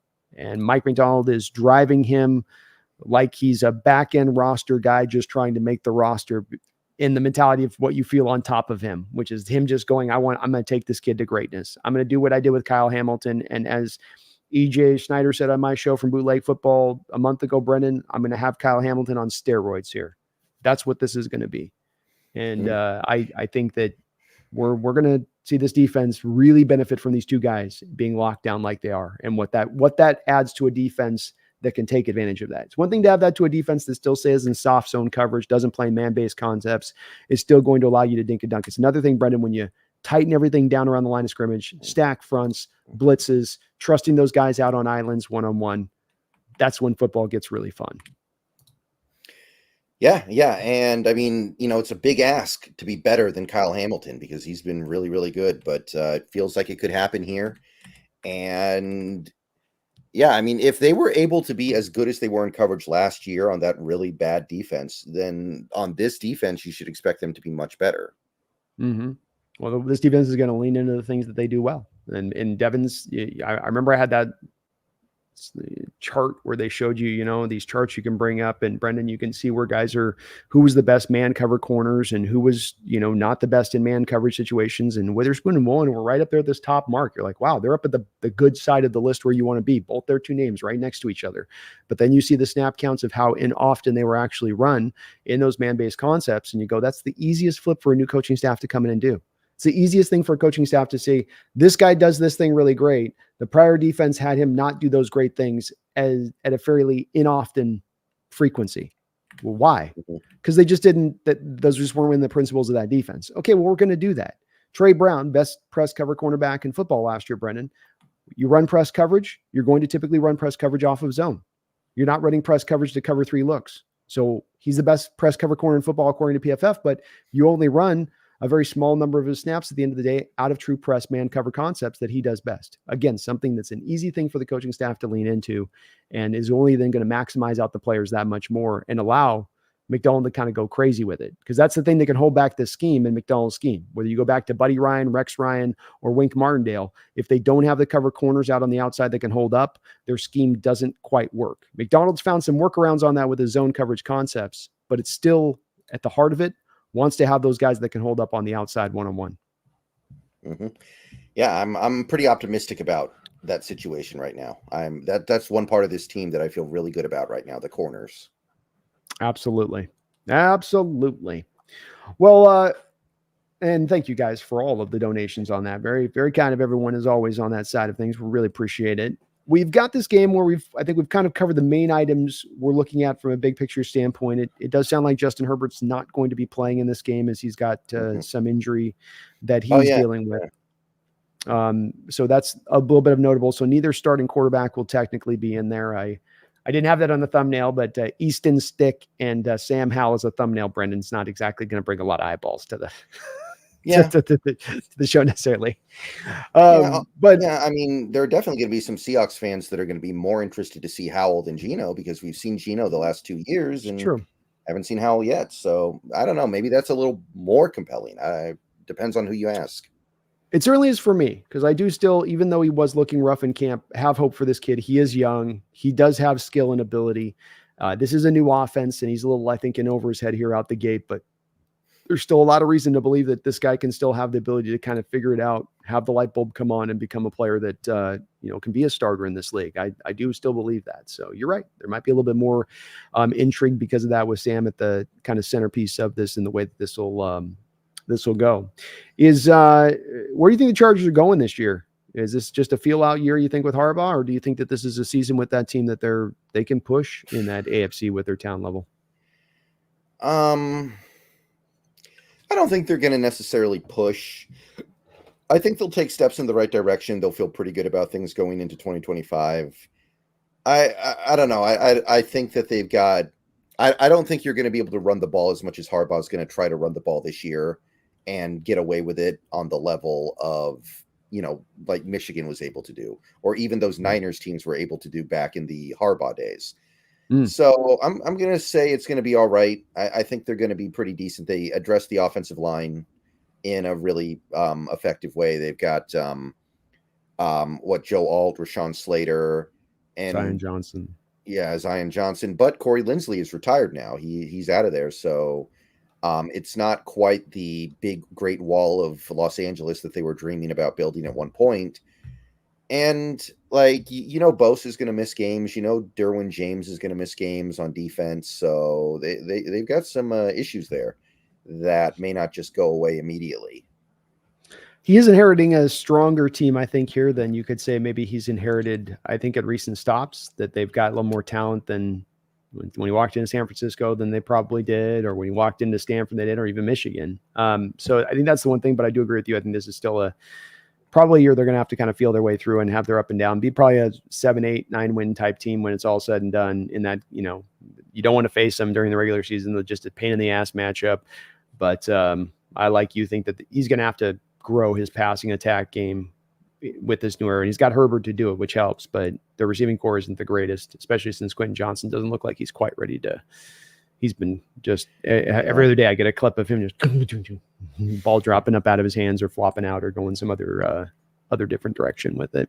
Yeah, it's not really looking good there. And I mean, we're definitely getting to the point where if it doesn't happen soon, it's probably just not going to happen. Like, you're a receiver. Rookie receivers and young receivers do great things in the NFL every year. It happens all the time. So if you're not able to get on the horse within the first couple years, the league's going to be out on you really quickly. Route running and hands. It's a lot like I say with quarterback and arm strength, Brendan. If you have struggles coming out of college with route running and hands, it's hard for that to then be something you can really develop going along and through. You've got to kind of have some of that just coming in the gate. And you saw with Quentin on his tape that he ran very unusual routes at TCU. You know, he took his kind of own kind of fortuitous route to make it happen, to get open, and likewise kind of a body catcher, not a guy that's getting his hands out there and really trying to snag it, despite the fact he's kind of a bigger bodied receiver. We'll see how it goes with him, but they need him to be a bit of a game changer out there because the rest of the receiving core is kind of Ladd will be good, but you know, maybe Brandon Rice will be ready. They got Brendan Rice there as well, and he's having a strong camp for them too. So maybe it'll be Ladd McConkey, Brendan Rice, Joshua Palmer combination when it's all said and done out there. Still, I think this will be a good battle for our team, Brendan, because you do have a pretty good quality offensive line that is going to try to run on us. Good first test for us right out of the gate is to see how can we stop the run. We've got a team here out the gate that's going to try to run the ball, and they're going to run those starters at least on that offensive line. And so you're going to get a little test here to see how the new principles with McDonald's defense on that trench work with our defenders, and especially because we're going to start our starters in addition to that. So something also to kind of watch for in the challenge, I think, that they give you on that side of it. And I like being tested like that defensively in the preseason, because we need to get the tackling. We need to get the toughness. We need to shore that side up, because that's been one of the biggest issues, not just on the defense, but the team over the last couple of years, I'd argue. Yeah, just general tackling ability is going to be very important to see. Although, obviously, I think the bigger problem the Seahawks have had the last 2 years is they wear down over the course of the season. So just because it looks good early doesn't mean it'll look good later. I think the last 2 years you've seen they get tired at the end of the year and they forget how to tackle. So it's something where even if it starts out good, that doesn't mean the problem is fixed. Definitely not. And that comes back to getting off the field and less long drives, less extra snaps on the field over the course of the season. That's just another issue to kind of see if they can shore that up as well. Something that does need to be shored up, because another thing that's been a problem for many years going back on that. Big Boy Jess, thank you for the $2 donation. He says, Brendan Nelson was right. We should have drafted Joe Milton. Yeah, I was pretty excited. We got to see him a little tonight.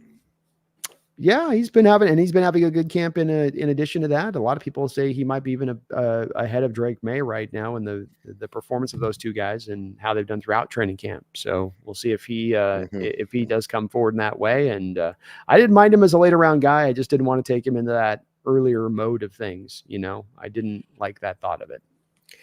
Yeah, I will. I will say that I think Drake May's starting to turn it on. Apparently the last few days he's been a lot better. So I'm not there was some serious talk that he was going to start the season and maybe end up as the backup the whole season. I don't think that's going to happen at this point, but slow start for sure.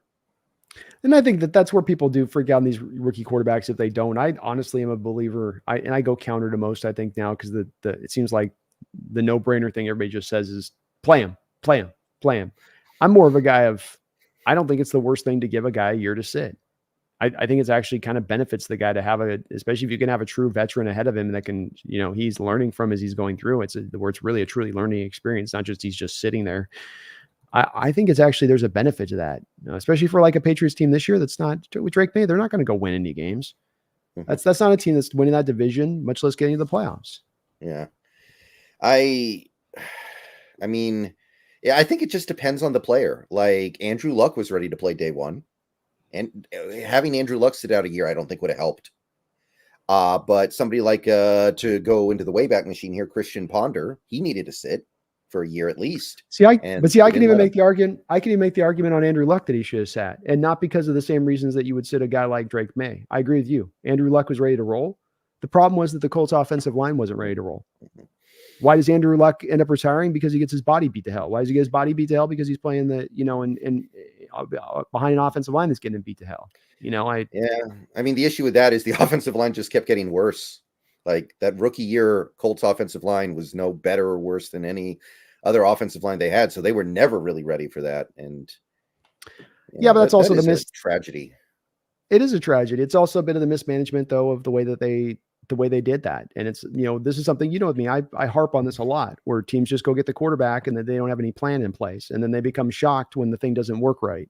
They become shocked when Andrew Luck has to retire early. It's like, well, what you needed to do is then make it a point of emphasis and a sense of urgency then to go get that offensive line fixed quickly, right? Not do we'll go 4 or 5 years and organically go get Ryan Kelly. And then we'll wait another draft and we'll go eventually go get another Quinn. No, get it built up now. Because in that time of you building the line up to when it was finally good, the 4 years it took of Andrew Luck's career for you to finally get it right, his body was done. So that's my thing with it, is it's like, don't put your guy in peril. Don't put him up to fail. And they did that because they wanted to push out there and just throw it to the wind. We'll see what happens. Mm-hmm. Well, you saw what happened and it didn't work out. It's a failed experience at that point. It should be, if anything, to me, a little bit of one of those things that's a lesson for teams to learn, but they don't. You still have teams, and I still think with the Patriots, you'll see it with them. They'll throw them out there again this year and it'll be like, here you go, Rook, toss them out. And it's like, I don't know if that's the best thing for him. Yeah, it's situational again. Like, the Patriots offensive line is no good, right? Like I don't know what they did to it this offseason, but it's no good, right? Like, whereas I guess the Bears also is not that good because they lost white hair. So Caleb doesn't necessarily need an offensive line though with the way he plays. So we'll see how that works. I think that could be a lot of fun, honestly. And they've got Tevin Jenkins there, they got a couple guys in the Bears. You're right. It's not necessarily some huge strength, but it's stronger than it's been. And it is stronger than what the Patriots are bringing. Cause of course, Patriots are dealing with the years of bad Belichickian drafts. And that line is slowly, but surely kind of bled out town. Guys have gotten older. Joe Thuney types signed to Kansas City in free agency, and they haven't been able to re-enlist through there. Remember they took that one kid in the second round a couple of years ago out of that small school that was supposed to be a center, and he's a guard for them now. Cole Strange. Yeah. I remember that. Kind of weird.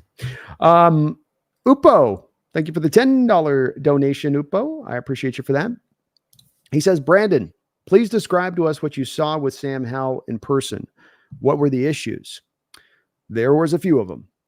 First issue up, I would say, is processing. He's not sure of what he's seeing prior to the snap versus what he's seeing post-snap. You're seeing a lot of him dropping back in the pocket, head goes over here, and then he's sort of staring something down, and then head whips back over here, and then there's some panic type throw, or leading to the second issue, bailing out on a pocket if he's not sure of what he's seeing. Not necessarily because of pressure, but because of he's like, I thought that was going to be there, and then that guy was there, and Mike McDonald's defense is giving him a lot of troubles on that. So the leaving the pocket thing just without reason, and this trails back to him with Washington last year, where sometimes there would be clean pockets where you just suddenly, I want to go to the scramble mode. And this isn't just a problem. This is with you young quarterbacks that have mobility. This is something that they have a tendency to do, right? So it's not a shocker with that. But it was an issue you were seeing over and over again, where he just was never sure about where to quite go with the ball. A lot of bailing on the pocket. When he was sure of where he wanted to go with the ball, a lot of errant throws. There was one throw that he threw to Derek Young down the sideline where it was 10 feet over his head out of bounds. And there was a couple of those where it was really bad on the accuracy front of it, where it was just wildly off, not even in the vicinity of it. There was one where he's in the red zone. They're running a red zone drill. He's rolling to his left. The play's running late. He throws back across his body into the middle of the field in the back end zone and gets it intercepted. He's got another play where he does that thing where he rolls out, like I said, where he prematurely rolls out, pirouettes, does the Russell Wilson pirouette move, right? Leaves the pocket too early. He's running out along the side, throw the ball away. There's nobody to throw to. He kind of haphazardly throws it, and the defender catches it, and they can't get their feet quite down. But it was a completely unnecessary type of throw to make in that moment there when you're rolling that left. Just dirt it, go live a play another day. What were you doing there? And so just everything's just a little bit off. Nothing's comfortable. Nothing's on point. And meanwhile, you're watching Geno and he's back there like a freaking Terminator, throwing with anticipation, timing, everything's on point. So it made it look even worse, I think, from Hal's perspective than when you saw the gulf between the two guys. But he has gotten better since my days were there. By all reports, people were like, he's a bit better today. He's a bit better. Because those same people that were with me watching, that were reporters, were saying the same thing I was saying on those days of like, this is god awful. This is horrible. And those same guys have started to say, okay, it is looking a little bit better now as we go along, which new system, new scheme. You might look rough at first. Maybe that's not the most surprising of things, Upo. Yeah, it's easy to forget how young he is because he's Yeah. been in the league 2 years, but he's younger than some of the rookie quarterbacks in the league this year. Great point. Not shocking. Great point. Yeah. I'm not in any way, and when I'm saying about him and saying that this is him as a guy that we got to take off the list of any potential for a long term here, or that he can't even be a vibrant backup for us. Not that at all. It's just where he is currently in that progression of onboarding this offense, and that there's just a ways to go. And hopefully they give him a lot of run in this preseason because he could use it. And that we see that same thing. Maybe if it starts out rough, we see some improvement as he goes on through this preseason with the run that he does get. Right. Sounds good to me. Thank you, though, Upo, for the double dip donation tonight, man. I appreciate all of your guys' support, and many of you guys 1, 2, 3, 4 donations on top of that during the show tonight. So thank you guys for that. It's really, really, really appreciated. If you guys can for us, of course. If you're on my side here, watching on the Hawks Nest side, please do subscribe up over to Seahawks Brendan Nelson here on YouTube. And if you're on Seahawks Brendan Nelson's side, please do subscribe up to the Hawks Nest on YouTube. We're going to be doing this as a weekly show here, doing the preview show throughout this year. And we'll be doing some special shows in addition to that, kind of more conceptual based here a little bit this year when we do some kind of offshoot shows on that side of it. When it comes to this preseason, I think we've covered on this matchup a lot of what we're going to be looking at here in this game. Mm-hmm. Is there anything that we might have covered, or any last little things that you look at in this game that you're looking for or going to stand out to you? I think we did a pretty good job of covering it. Maybe Myers, because I guess Myers didn't look so good in camp so far, which, I mean, if you can't come through for us this year, then you're not coming through for us any year, right? He costs a lot of money to be if he's in a middling state, and so he needs to be good this year. You're right. We're supposed to have a good year this year. He's Dr. Jekyll, Mr. Hyde over a 10-year career, and you can time it on a stopwatch. So stopwatch time this year is supposed to be good, Jason Myers, and yeah, hopefully we see that he is he's locked in and going well, because it's the part of the team that we don't talk about, Brendan. But of course, if he is locked in and going well, you know what you get in Dixon. You have potentially 2 barn burner returners in Laviska and Eskridge. You really could be having a difference-making career on that special team side of it. And that has been, in the last couple of years, mostly one of our most consistent parts of our team, which definitely helps you in winning and losing football games. Yeah, absolutely. I think special teams you can definitely point to special teams as something that cost us games last year. So that's right. And like I've said before, this year with the new kickoff rules, I think it's going to be even more emphatic. Yeah. I agree. And we look like we've gotten ahead of that in Eskridge and Laviska, you got guys that it's sample size. They didn't have 45 returns last year, but those are 2 of your top 3 kick returners last year in the league, for whatever that's worth. So, you have kind of maybe set the stage for this as far as Schneider to take advantage of this new rule. But that'll be the fun part of preseason here to see if that, does indeed kind of play out, in that way. Brendan, I thank you for jumping on in here. We will be back here a minimum at least next week on the preview show. But we'll just kind of be surprised you guys maybe some quick shows on some quick topics and stuff like that. I'm gonna talk with Brendan offline on that kind of stuff with it. Yeah. But Brendan, I'm looking forward to doing this again with you this year. We've got a lot of optimism to be with this team right now. And you and I have had to cover some times in recent years, some tough football to watch, and some times where we haven't been able to be always optimistic. And I just want to say it is nice being able to go into this year with a sense of we don't know what's going to happen, that there's a sense of true potential in this team, true upside in this team. I think we've always been kind of hopeful for that in recent years, but we've been hopeful in the back of change being undertaken that then was never undertaken. We know the change has been undertaken here in a major way. And boy, I've got some big time optimism for this team, not both just this year, but into the future. Yeah, if you're not optimistic right now, I don't know what it's going to take for you to be optimistic, but things are happening. They are indeed. And maybe this team can surprise all the national pundits, Brendan. Everyone's putting us in the back end of things, but you never know, man. Maybe they come out and shock the world a little bit. That'd be an awesome thing to see too, on top of everything else. So we'll be here every step of the way, folks. We'll be tracking it, monitoring it. We'll be breaking it down for you guys. I really appreciate you guys watching tonight. Had a great turnout. Please do hit that like button, get subbed up on both sides. We'll be back shortly. Hopefully we'll be reporting on a little bit of a win here for your Seahawks to start this season off right and true. But until that time, please, by God, do not you ever forget. Go Hawks. Go Hawks.